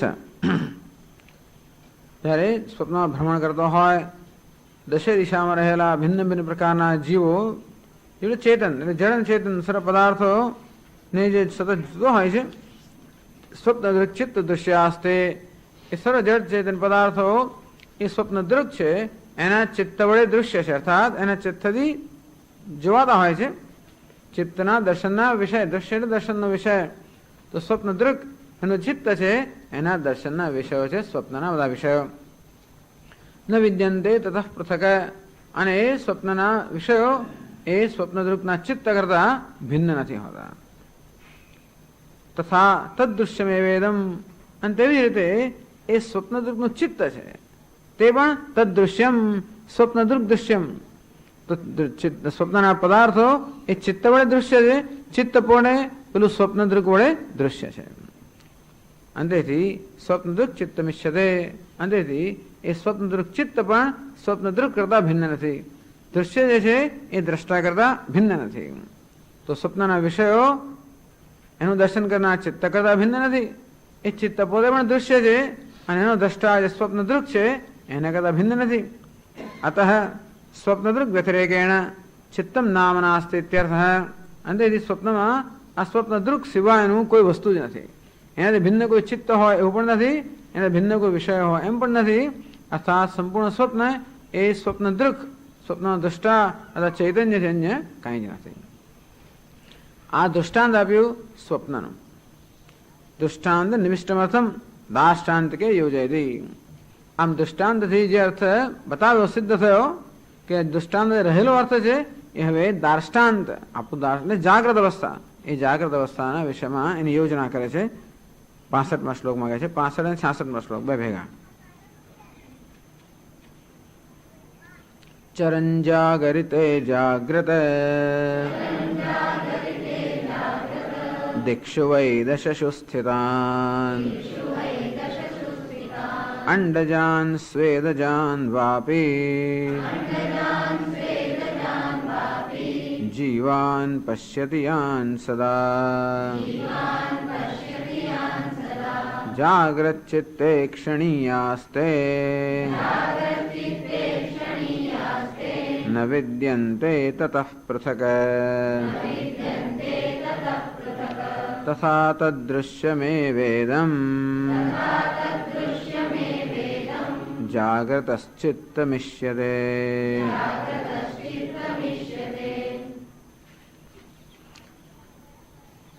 ચરણ જાગ્રતે જાગ્રત તે જ રીતે જાગ્રત પુરુષ પણ છે એ જાગ્રત અવસ્થામાં વિચરણ કરતો હોય છે. દશસુ દિક્ષુ એ પણ દશે દિશામાં જ્યારે વિચરણ કરતો હોય ત્યારે એ દશે દિશામાં રહેલા દશસુ દિક્ષુ સ્થિતાન અંડજાન સ્વેદજાન જીવાન પશ્યતિ. તો જાગ્રત પુરુષ પણ જાગ્રત અવસ્થામાં વિચરણ કરતો દશે દિશામાં રહેલા ભિન્ન ભિન્ન પ્રકારના જીવો કે ચેતન જે છે એના દર્શન કરતો હોય, જોતો હોય છે, એનો અનુભવ કરતો હોય છે. એ બધા પદાર્થો જાગ્રત અવસ્થાના પદાર્થો કહે છે. જાગ્રત ચિત્તે ક્ષણીયાસ્તે એ પણ જાગ્રત પુરુષનું ચિત્ત છે એ ચિત્ત વડે બધા દૃશ્ય છે. એ ક્ષણીય એટલે એ ચિત્તના દૃશ્ય છે. ન વિદ્યંતે તતઃ પૃથક અંદરથી આ જાગ્રત જળ અને ચેતન પદાર્થો જાગ્રત પુરુષના ચિત્તથી ભિન્ન નથી. જેમ સ્વપ્નના પદાર્થો સ્વપ્ન પુરુષના ચિત્તથી ભિન્ન નથી તેમ જાગ્રત પદાર્થો પણ જાગ્રત પુરુષના ચિત્તથી ભિન્ન નથી. એ ચિત્ત પણ કેવું છે?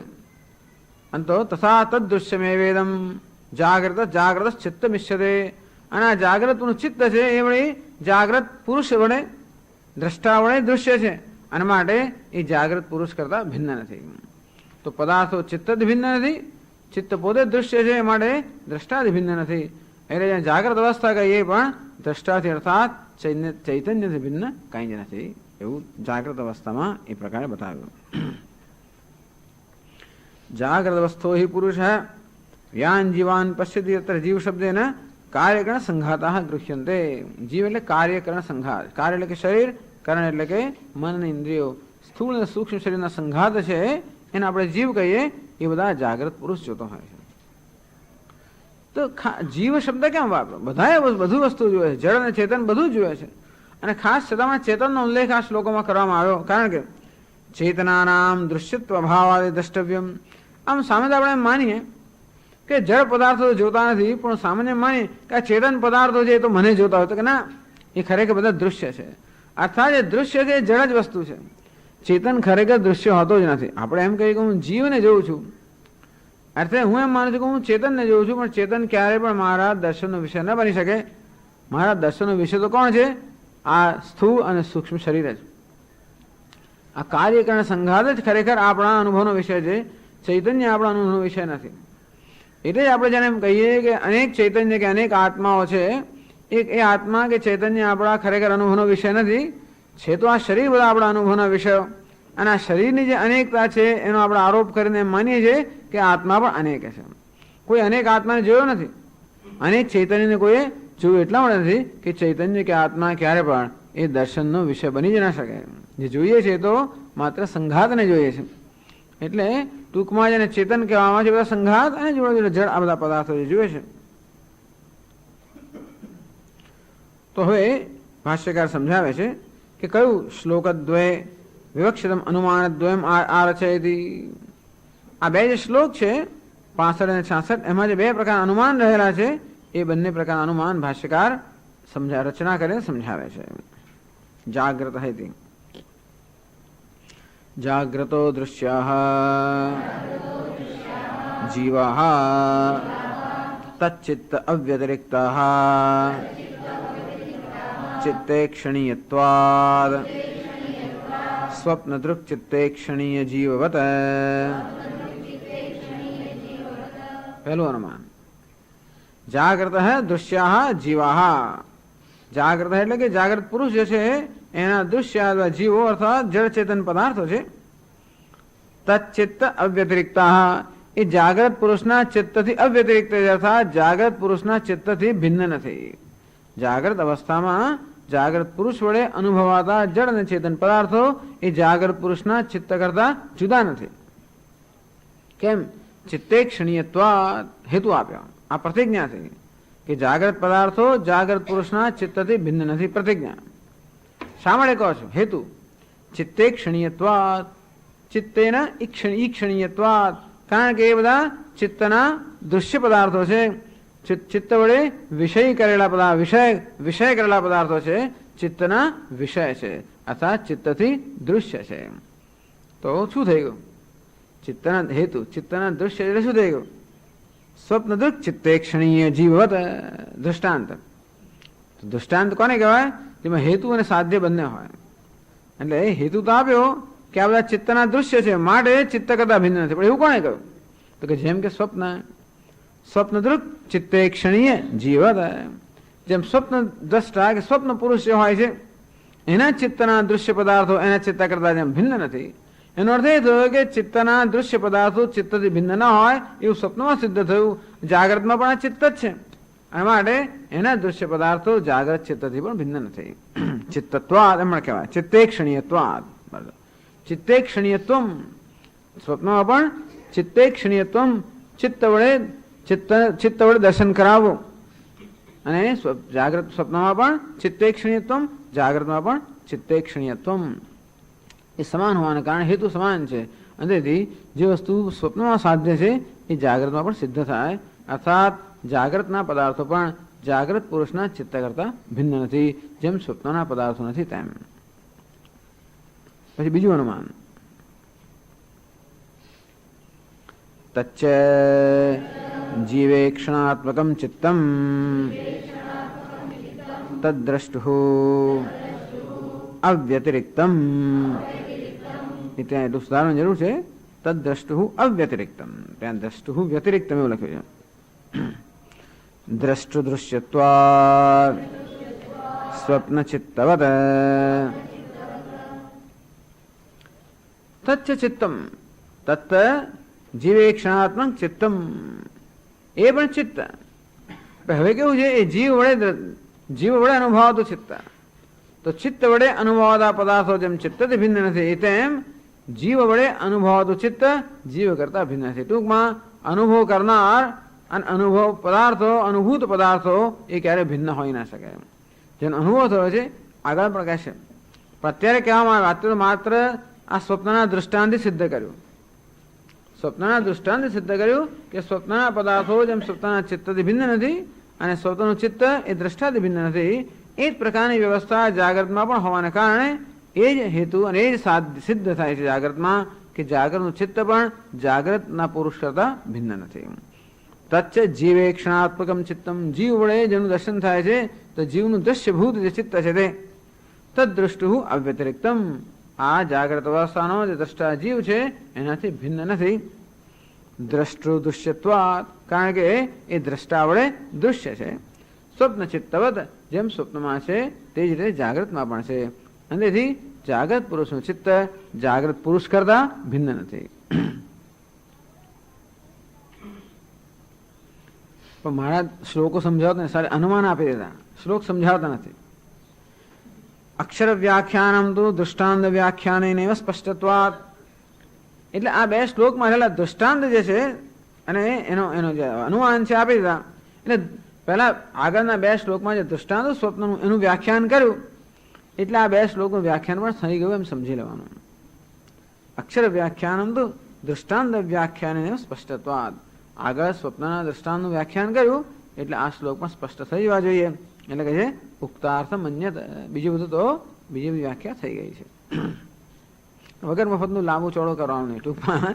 એટલે જેટલું કહેવાનું એટલું જ કહેવાનું, ખાલી સમય નહીં લેવાનો, ખોટા શબ્દોનો પ્રયોગ નહીં કરવાનો જ્યાં જરૂર ના હોય ત્યાં. એટલે નતુ વૃથા વાક્યમ સમુચ્ચાર્યતા, એક પણ વૃથા વાક્યનું ઉચ્ચારણ ના થવું જોઈએ. જેની જરૂર ના હોય એવું કશું બોલવું ના જોઈએ, લખવું ના જોઈએ, લોકોનો સમય ના બગાડવો જોઈએ, પોતાનો ના બગાડવો જોઈએ અને બીજાનો ના બગાડવો જોઈએ. વ્યાખ્યાન આપો એટલે 100 માણસો સમય બગડે. લાંબુ ચોળો કર્યા જ કરીએ તો પોતાનો તો બગડે જ બગડે, બીજાનો પણ બગડે. તેમ લખો તો પણ એવું જ થાય ને, લોકો વાંચે એટલે વાંચકોનો પણ વિચારવાનો સમય બગડે, એવી જરૂર નથી. અને બને થશે એમને પણ થોડું વિચાર કરવા દેવું એમ. એટલે ઉક્તા સમન્યતા, એટલે કદાચ ના હોય તો થોડું બંનેને કમ્પેર સરખામણી કરીને જોઈ લઉં કે આગળનું વ્યાખ્યાન કેવી રીતે આ શ્લોકોને પણ લાગુ પડે છે. હવે આગળ કહે છે, તમે તો કહી દીધું સ્વપ્નનું દ્રષ્ટાંત આપીને સીધું કહી દીધું કે આ દૃશ્ય વિષયો ચિત્ત કરતા ભિન્ન નથી અને ચિત્ત ચેતન કરતા ભિન્ન નથી. કહી તો દીધું સ્વપ્નના દ્રષ્ટાંતથી, પણ જાગ્રતનો મારો અનુભવ છે એનું શું? દૃશ્ય દર્શન વ્યતિરેક ગ્રાહક પ્રમાણ પ્રત્યથમ હેતુદ્વયમ. હેતુદ્વયમ બે હેતુ આપ્યા. ચિત્તે ક્ષણીયત્વાત અને પછી દ્રષ્ટુ દૃશ્યત્વાત. આજે હેતુ એમ કહીને કહ્યું કે આ કશું ચૈતન્ય કરતા ભિન્ન નથી, એ જે સિદ્ધ કર્યું. હેતુદ્વયમ પ્રતિહતમ. આ તમે હેતુ કહ્યો એ હેતુ ખરેખર એમાં કંઈક અવરોધ છે. અર્થાત આ હેતુ જે છે એ હેતુ સાધ્ય સિદ્ધ ના થાય. એટલે જે આપણે હેતુ કયો હોય, કારણ કયું હોય, એ કારણમાં પછી કંઈક મુશ્કેલી આવતી હોય, બધા સંજોગોમાં કારણ ના લાગુ પડતો હોય તો પછી ના ચાલે. જે આપણે કહીએ કે ભાઈ ધૂમત્વા ધુમાડો હોવાને કારણે આ ત્યાં અગ્નિ હોવો જોઈએ, પણ એવા કોઈક સંજોગો હોય જ્યાં ધુમાડા વગર અગ્નિ હોય અથવા અગ્નિ ધુમાડા અગ્નિ હોવો જોઈએ, એવો કોઈ સંજોગો હોય કે અગ્નિ ના હોય ધુમાડો હોય તો એવું ધારો કે હોય તો પછી આ તમારો હેતુ કામ ના લાગે, હેતુનો વ્યભિચાર થઈ ગયો. અથવા એવું જોયું હોય આપણે કે ભાઈ ધુમાડો છે અગ્નિ નથી તો ધુમાડો મેં જોયું છે, એટલે એવું આપણે જ્ઞાન થતું હોય તો તમે આજે હેતુ કહો કે ધુમાડો છે મારે અગ્નિ હોવો જ જોઈએ, એ સાધ્ય સિદ્ધ ના થાય, કારણ કે અગ્નિ વગર પણ ધુમાડો જોયેલો છે એનું શું? તેવી રીતે તમે કહો છો કે આ બધા દૃશ્યો છે એ ચિત્ત કરતા જુદા નથી, પણ અમારો અનુભવ છે કે આ બધા પદાર્થો જુદા છે, એવો અમારો અનુભવ છે કે નહીં અનુભવ? દ્રશ્ય દર્શન વ્યતિરેક ગ્રાહક પ્રમાણ. આપણો અનુભવ છે, પ્રત્યક્ષ અનુભવ છે કે આ દૃશ્ય પદાર્થો જુદા છે અને ચિત્ત જેના વડે દર્શન કરવામાં આવે છે. ત્રણ વસ્તુ થઈ: દૃશ્ય, દર્શન, દ્રષ્ટા. આ પદાર્થો દૃશ્ય, જે ચિત્ત વડે એ બધાના દર્શન કરવામાં આવે છે, ચિત્તને શું કહેવાય? દર્શન. અને આ કોણ છે? દ્રષ્ટા. આ ત્રણેય જુદા જુદા છે, આપણો અનુભવનો વિષય છે. દ્રષ્ટા જુદો છે, ચિત્ત જેના વડે દર્શન થાય એ પણ જુદું છે, અને પદાર્થો જે દૃશ્ય છે એ પણ જુદા છે, આપણો અનુભવનો વિષય છે ને. એટલે પહેલી ફૂટનોટમાં કહે છે ઘટ જ્ઞાન જ્ઞાનાદેહે ભેદ ગ્રાહક પ્રમાણ. આ ઘટ જુદો છે અને એ ઘટનું જ્ઞાન પણ જુદું છે અને ઘટનો જ્ઞાતા પણ જુદો છે, એવો આપણો પ્રત્યક્ષ અનુભવ છે. કઈ રીતે? ઘટમહમ પશ્યામી. હું શું કહું છું?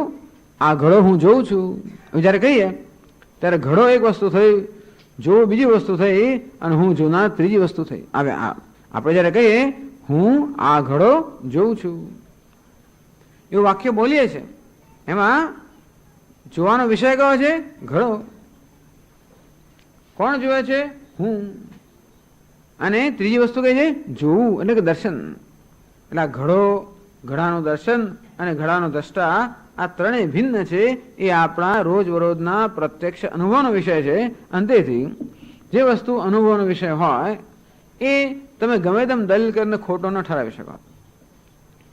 નહીં દ્રષ્ટે અનુપન્નમ નામ. આપણે જોયું હોય ને તો એ દલીલ, અથવા તો દલીલમાં દોષ છે. ટૂંકમાં તમે જે હેતુ કહ્યો એ હેતુમાં દોષ છે કે આ હેતુ બધા જ સંજોગોમાં વ્યાપ્ત નથી, એટલે બધા જ સંજોગોને લાગુ પડતો નથી. પણ અમારો જે પ્રત્યક્ષ અનુભવ છે, જેમાં દૃશ્ય દર્શન અને દ્રષ્ટાનો ભેદ અમે જોઈએ છે, એ અનુભવ તમારા હેતુથી જુદો પડે છે, માટે તમારો હેતુ આમાં ઉપયોગી નથી. અર્થાત ખાલી સ્વપ્નનું દ્રષ્ટાંત દઈને તમે જાગ્રતમાં આ બધું એક જ છે એમ સિદ્ધ ન કરો, કારણ કે ન કરી શકો કે જાગ્રતમાં અમારો અનુભવ છે કે દૃશ્ય પદાર્થ જુદા, ચિત્ત જુદું અને હું જુદો. એટલે એ વસ્તુ કહે છે કે એવું છે ખરેખર કે નહીં? ખરેખર આપણો અનુભવ છે કે આ દૃશ્ય પદાર્થ જુદા, ચિત્ત જેને દર્શન થાય એ જુદું અને હું દ્રષ્ટા જુદો, એવું શું મારો અનુભવ છે? હવે એ અનુભવનું વિશ્લેષણ કરે છે.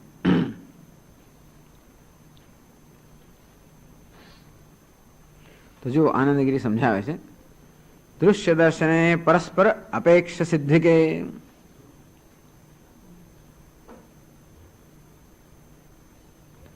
દૃશ્ય દર્શને, આ દૃશ્ય અને દર્શન પરસ્પર અપેક્ષ સિદ્ધિકે. આ દૃશ્ય એટલે કે ઘટ, દર્શન એટલે કે ચિત્ત વૃત્તિ. એક ઘટ છે, ઘટ વૃત્તિ છે, એને આપણે ચિત્ત કહીએ, અને ત્રીજો છે એ ઘટ વૃત્તિનો દ્રષ્ટા.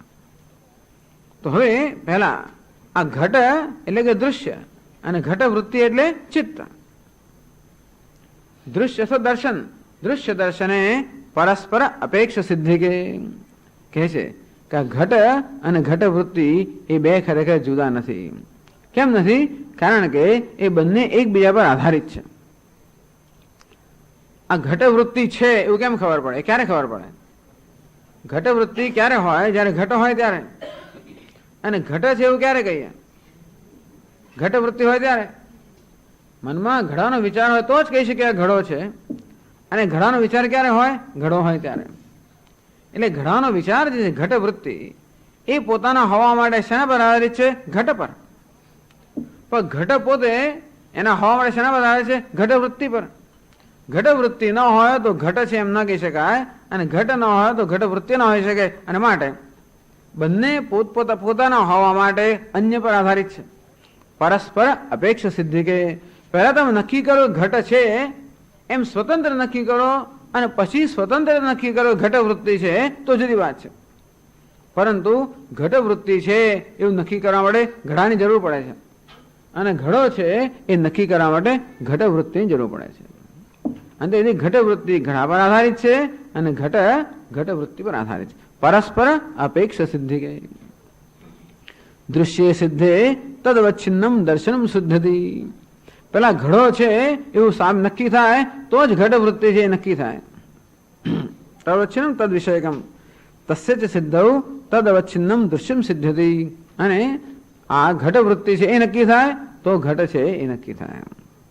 એટલે અન્યોન્યાશ્રયાત. અંતેથી આ કેવો છે? અન્યોન્યાશ્રય. તમે ઘટ વૃત્તિ વગર કહી શકો કે ઘડો છે. ઘટ વૃત્તિ વગર જો કહી શકાય ઘડો છે તો એમ કહીએ કે ઘડો સ્વતંત્ર રીતે સિદ્ધ થયો. સિદ્ધ થયો એટલે ઘડાનું અસ્તિત્વ સિદ્ધ થયું સ્વતંત્ર રીતે. ઘટ વૃત્તિ વગર ઘડાનું અસ્તિત્વ સિદ્ધ થતું હોય તો આપણે કહી શકીએ કે ઘડો સ્વતંત્ર રીતે સિદ્ધ થયો, સ્વતંત્ર અસ્તિત્વ ધરાવે. પણ નથી થતું. અને ઘટ વગર ઘટ વૃત્તિનું અસ્તિત્વ સિદ્ધ થતું હોય તો કહી શકાય કે ઘટ વૃત્તિ સ્વતંત્ર છે ઘડાથી. પણ નથી થતું. ઘટ કેમ છે? ઘટ વૃત્તિ છે માટે. ઘટ વૃત્તિ કેમ છે? ઘટ છે માટે. આ તકલીફ થઈ એટલે બે એકે નથી. હવે વેદાંત શું કે આ બે એકે છે જ નહીં, અન્યોન્ય આશ્રય છે ને. કારણ કે એક આના પર આધારિત તમે નક્કી કેવી રીતે કરી શકો? આમાં કોઈ પ્રકારનો આવો તર્કનો દોષ આવે એટલે વસ્તુ નથી. ટૂંકમાં આવો કોઈ પણ દોષ આવે આને શું કહેવાય? અન્યોન્ય આશ્રય. વસ્તુઓ શોધી જ ના શકો. આપણે કહેવામાં આવે કે ભાઈ આપણો આ ડોંગેરમાં આ આશ્રમ ક્યાં છે? ડોંગેરમાંનો આશ્રમ ક્યાં છે? આનું શું નામ? બાલ ગોપાલ સેવા ટ્રસ્ટનો આશ્રમ ક્યાં છે? તો કે સત્યનારાયણ મંદિરની સામે. આપણે કોઈ પૂછે ત્યાં પૂછતા તો લોકો પેલો પણ સત્યનારાયણ મંદિર ક્યાં છે? તો કે બાલ ગોપાલ આશ્રમની સામે. તો હવે એ માણસ અહીં આવે કેવી રીતે? એને સત્યનારાયણ મંદિર શોધવું હોય તો બાલ ગોપાલ સેવા ટ્રસ્ટ જોઈએ, અને બાલ ગોપાલ સેવા ટ્રસ્ટ શોધવું તો એ માણસ આવી જ ના શકે. ટૂંકમાં આ જગ્યા સિદ્ધ જ ના થાય. આ જગ્યા છે એવું સિદ્ધ થાય ને અહીં આવી જ ના શકાય. એટલે નથી, એ માણસ માટે આ વસ્તુ નથી. ક્યારે પણ અહીંયા પહોંચી જ ના શકે. અંતે રીતે ઘટ છે એવું ક્યારે કહેવાય? ઘટ વૃત્તિ હોય તો. અને ઘટ વૃત્તિ છે એવું ક્યારે કહેવાય? ઘટ હોય તો. માટે આ પરસ્પર આશ્રિત છે. ટૂંકમાં સ્વતંત્ર રીતે કોઈ વસ્તુની સત્તા સિદ્ધ થતી નથી, અને માટે એ વસ્તુ નથી, જુદી નથી. બીજું કઈ નહીં. તો અત્યારે તો એટલું કહીએ કે વસ્તુ જુદી નથી એટલું તો કહીએ. એટલે ઘટ આજે ચિત્ત દૃશ્યમ છે એ ચિત્ત કરતા કે ઘટ વૃત્તિ કરતા ભિન્ન છે એવું સિદ્ધ ના થાય. આજે પણ અડકું છે એનું શું? આ ટેબલ ને અડક્યો અને તો પછી ટેબલ જુદું ખરું કે નહીં? પણ અડક્યો એટલે શું? એ ચિત્ત વૃત્તિ જ થઈ. આ સ્પર્શ, આ ખાલી સ્પર્શ વૃત્તિ થઈ. આ પેલી ચાક્ષુષ વૃત્તિ થઈ.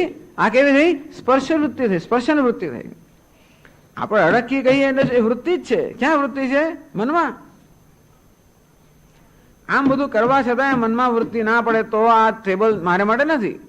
કોઈ કારણસર મારી આંગળીની અંદર કંઈક સેન્સિટિવિટી જતી રહ્યો અને વળકવાથી કશું ના ધારો કે સેન્સેશન ના થતું હોય, કોઈ સંવેદન થતું ના હોય આંગળીની અંદર, તો આ ટેબલ નથી. કારણ કે એ ચિત્ત વૃત્તિ મનમાં વૃત્તિ થઈ નથી.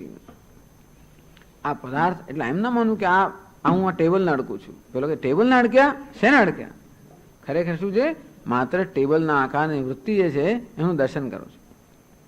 એ સ્પર્શ વૃત્તિ હોવાને કારણે સ્પર્શ નામની ઇન્દ્રિયની આવશ્યકતા હોય, પણ આપણે જોઈએ છે શું? વૃત્તિઓ જ જોઈએ છે ને. કોઈ વિષયોને જોયા છે?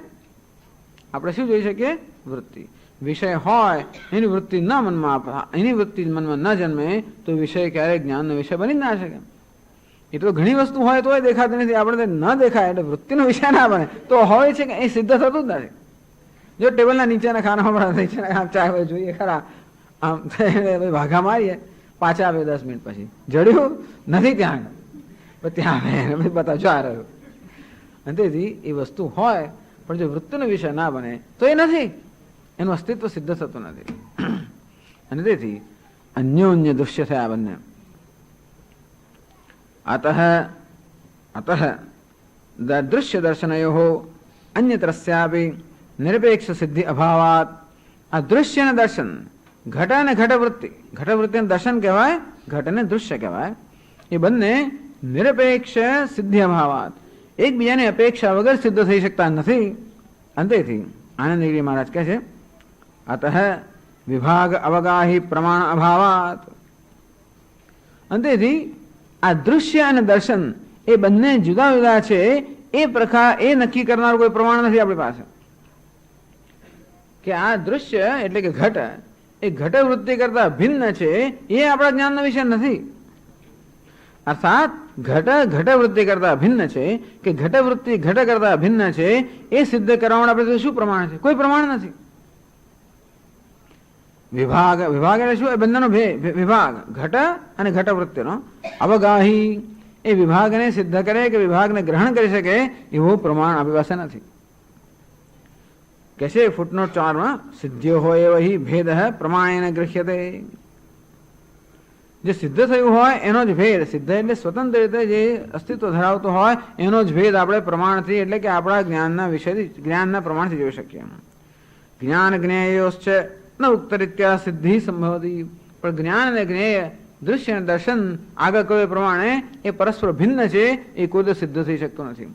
અર્થાત એ બેને ભિન્ન સિદ્ધ કરાવવાનું કોઈ પ્રમાણ આપણી પાસે નથી. ઇતિ ન ઉક્ત અનુભવ છે તદભેદે પ્રામાણ્ય. તમે કહ્યું ને કે અમારો અનુભવ છે કે ઘડો જુદો છે, ઘટવૃત્તિ જુદી છે, અંતેથી એ બંને એક છે એવું તમે ક્યાં કહો છો? પણ તમારો ક્યાં અનુભવ છે? ઘડો જુદો હોય અને ઘટવૃત્તિ જુદી હોય એવો આપણો અનુભવ નથી. માની લીધેલું વાત જુદી છે, પરંતુ જ્યારે વિચાર કરવામાં આવે ત્યારે જોઈ શકે ઘટ અને ઘટવૃત્તિ જુદા જુદા છે એવો કોઈ અનુભવ નથી. એ બે જુદા છે એવું નક્કી કરવાનો કોઈ પુરાવો નથી આપણી પાસે, પ્રમાણ નથી, પુરાવો નથી. અને તેથી એ બે જુદા છે એવો તમારો અનુભવ છે એ માત્ર ભ્રમ છે. એ બે જુદા છે એવો આપણી પાસે કોઈ પુરાવો નથી. અને તેથી એ બે જુદા છે એ પ્રકારનો આપણો ખ્યાલ પેલા અનુમાનને બાધિત નથી કરતો. અર્થાત ચિત્ત દૃશ્ય અને ચિત્ત એક છે, જે અનુમાનથી સમજાયું એ અનુમાન કોઈ બાધક નથી. પછી આનંદગીરી આગળ છે કિંચ સંભાવનાયામ પ્રમાણ પ્રવૃત્તિ વક્તવ્ય. પ્રમેય સંભાવનાર્થમ, આ ઘટ છે એ ઘટની સંભાવના એ છે એ સિદ્ધ કરવા માટે પ્રમાણ પ્રવૃત્તિ વક્તવ્ય. તો આપણે પ્રમાણ, પ્રમાણ એટલે આંખ કાન વગેરે શું કહેવાય? પ્રમાણ કહેવાય. ચિત્તવૃત્તિ પણ પ્રમાણ કહેવાય. ન છે દૃશ્ય દર્શનયો અન્યત્રસ્યાપી નૈરપેક્ષેણ સંભાવના ભવતી. પરંતુ દૃશ્ય કે દર્શન બેમાંથી એક કે એની સ્વતંત્ર રીતે સંભાવના સિદ્ધ થતી જ નથી. અન્યોન્ય આશ્રય દોષાત, કારણ કે બંને એકબીજા પર આશ્રિત છે. તથા ચ પરસ્પર પુરસ્કારેણ સિદ્ધ્યત ઉભયમ કલ્પિતમેવ સ્યાત. તથા જ પરસ્પર પુરસ્કારેણ પરસ્પર આશ્રયેણ સિદ્ધમ. આમ તેથી આ ઘટ સિદ્ધ ક્યારે થાય? ઘટવૃત્તિ હોય ત્યારે. ઘટવૃત્તિ ક્યારે સિદ્ધ થાય? ઘટ હોય ત્યારે.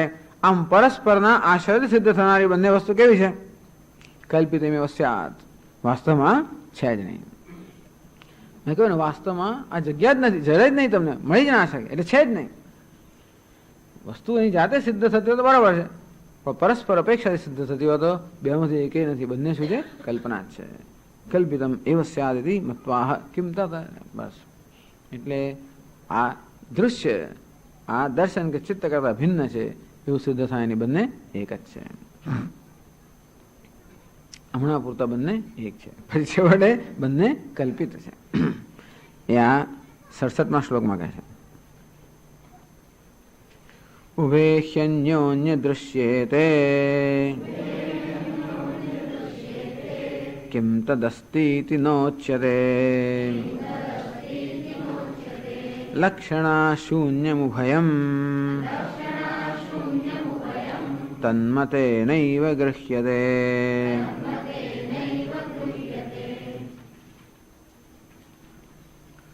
ઉભે હિ અન્યોન્ય દૃશ્યતે. ઉભે દૃશ્ય અને દર્શન, ઘટ અને ઘટવૃત્તિ કેવા છે? અન્યોન્ય દૃશ્ય, એટલે કે પરસ્પર અપેક્ષા સિદ્ધિ, કે એકબીજાના દૃશ્ય છે, અર્થાત એકબીજાની અપેક્ષાથી સિદ્ધ થાય છે, એકબીજાની અપેક્ષા રાખે છે. કેમ તદસ્તિ, તો પછી એનું શું સ્વરૂપ છે? આ દૃશ્ય દર્શન જ્યારે તે પરસ્પર અપેક્ષિત છે અથવા અન્યોન્ય આશ્રિત છે, એનું શું સ્વરૂપ છે? ઇતિ પૃચ્છાયામ ન ઇતિ ઉચ્યતે. વિદ્વાન લોકો શું કહે? નથી. ખરેખર ચિત્ત કે ચિત્ત દૃશ્ય એકે નથી. કેમ નથી? લક્ષણા શૂન્ય ઉભયમ, બીજી પંક્તિમાં કહે છે. એનું કારણ શું? લક્ષણા શૂન્ય ઉભયમ, ઉભયમ બંને લક્ષણા શૂન્યમ, બંને પ્રમાણ વિષયો, બંને સિદ્ધ કરવા માટે કોઈ પ્રમાણ જ નથી. ઘટને સિદ્ધ કરવાનું પ્રમાણ નથી. આ ઘટ છે એ સિદ્ધ કરવાનું આપણે પ્રમાણ છે આપણી પાસે. લક્ષણા શૂન્ય ઉભય, શૂન્ય ઉભયમ, આ બંને ખરેખર લક્ષણા શૂન્ય અર્થાત પ્રમાણ શૂન્ય છે. એટલે કે છે એ સાબિત કરવા માટે આપણી પાસે કોઈ પ્રમાણ કે જ્ઞાનનું કારણ નથી. તો પછી આ બધા લોકો કહે છે ને આ ઘડો છે ને આ જુદો છે ને હું જુદો, ચિત્ત જુદું, ચિત્ત દૃશ્ય જુદું, તન્મતે નૈવ ગૃહ્યતે. હંમેશા પેલા સંસ્કાર પડી ગયા છે ને, હું કે આને જુદું માનવું, આ પદાર્થને જુદા માનવા, ચિત્તને જુદો માનવો, દૃશ્ય જુદું, દર્શન જુદું, દ્રષ્ટા જુદું, આવા જુદા માનવાના જે સંસ્કાર પડી ગયા છે એને કારણે જ લોકો અને વિદ્વાનો પણ એ માન્યતા ધરાવે છે કે આ બધા દૃશ્ય, દર્શન, દ્રષ્ટા, ત્રિપુટી એક બે જુદા છે. વાસ્તવમાં ન ઇતિ ઉચ્યતે. વિદ્વાન લોકો તો કહે છે કે આ ત્રણોનું એકે ત્રણેય પરસ્પર આધારિત છે અને એ ત્રણેય શું છે? કલ્પિત છે, વાસ્તવમાં નથી.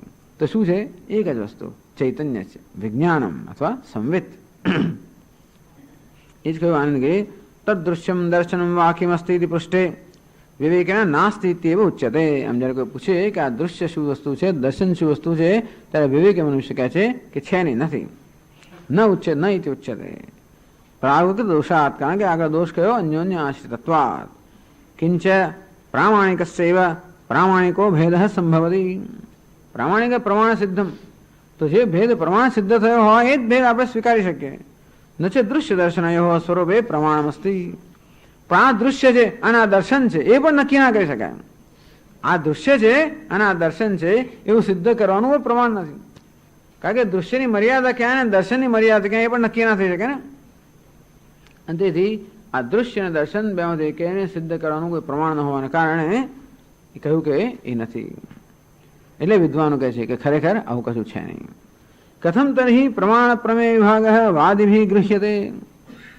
જો આવું જ હોય તો એવો સ્વરૂપે પ્રમાણ અભાવે, એટલે આ દૃશ્ય છે કે આ દર્શન છે એ રીતે બંનેનું અસ્તિત્વ સિદ્ધ ન થઈ શકતું હોય તો પછી આપણો વ્યવહારમાં તો બધા લોકો કહે છે પ્રમાણ પ્રમેય વિભાગ વાદિભી ગૃહ્યતે. લોકો પણ કહે છે કે આ પ્રમાણ ચક્ષુ વગેરે પ્રમાણ છે, મન પ્રમાણ છે, આ જગતના વિષયો પ્રમેય છે. પ્રમેય એટલે જ્ઞાનના વિષય. એટલું જ નહીં, વિદ્વાનો પણ નૈયાયિકો, તાર્કિકો બધા કહેતા હોય છે. નહીં તો આખું ન્યાયશાસ્ત્ર આના પર ચાલ્યો, તર્કશાસ્ત્ર આના પર ચાલ્યો. એમની મુખ્ય વિશેષતા કઈ? આ પ્રમાણ વિચાર. નૈયાયિકોની વિશેષતા પ્રમાણ વિચાર. બહુ સુંદર વસ્તુ છે. ભિન્ન ભિન્ન પ્રમાણો એ લોકો ચિંતન કરતા હોય છે, પ્રત્યક્ષ પ્રમાણ, અનુમાન પ્રમાણ વગેરે. અને એના પછી ખૂબ બધી ચર્ચા ચાલતી હોય. આ એમની વિશિષ્ટતા છે. ટૂંકમાં એ લોકો આ પ્રમાણ, પ્રમેય, પ્રમાતા આ ભેદ સ્વીકારે છે. આ બુદ્ધિમાન લોકો સ્વીકારે છે. એનું શું કારણ? તમારે કહેવા પ્રમાણે આ પ્રમાણ અને પ્રમેય કશું જુદું હોય જ નહીં તો બુદ્ધિમાન લોકો આ બધું સ્વીકારે છે. શું કારણ? તન્મતે નૈવ ગૃહ્યતે. તેથી તન્મતેન એટલે તચ્ચિત્તતા દોષેણ, એમના ચિત્તના દોષને કારણે જ આ છે. કઈ જાતનો દોષ છે? તો દૃશ્ય દર્શન સંસ્કાર વસાત, આ સંસ્કાર પડી ગયા છે કે આ દૃશ્ય છે, આ દર્શન છે, આ દ્રષ્ટા છે. આ પ્રકારના ચિત્તમાં સંસ્કાર એટલે પેટર્ન, બિલ્ટ ઇન પેટર્ન્સ. આપણા મનની અંદર આ જાતના એક વિચાર કરવાના, નિર્ણય કરવાના સંસ્કાર પડી ગયા છે. એટલે આપોઆપ જ જેમ બટન દબાવીએ અને પેલો પંખો ચાલવા માંડે તેમ વસ્તુનો અનુભવ થાય. આપોઆપ જ આપણું મન અમુક રીતે વિચારવા જ મળે, અમુક રીતે નિર્ણય લે જ. આ જાતનો ચિત્તમાં આવી જાતનો ચિત્તમાં અભ્યાસ થઈ ગયો છે, સ્વભાવ થઈ ગયો છે. અંતેથી લોકો વિચાર્યા કર્યા વગર આ પ્રમાણ પ્રમેય ભેદને વાસ્તવિક માની લે છે. બાકી એવું માનવાનું કોઈ કારણ નથી કોઈની પાસે. નૈયાયિકો તો ક્યાંય ફેંકી દીધા, તો જતા રહ્યા. આ તો બધા બૌદ્ધ, હવે આ તો ક્ષણિક વિજ્ઞાનીઓને એની સાથે ચર્ચા ચાલે છે. તો સમજાવે છે ભાષ્યકાર, જીવ ચિત્તે ઉભે ચિત્ત ચૈત્યેતે અન્યોન્ય દૃશ્યે ઇતરેતર ગમ્યે જીવાદ વિષયાપેક્ષમ હિ ચિત્તમ નામ ભવતિ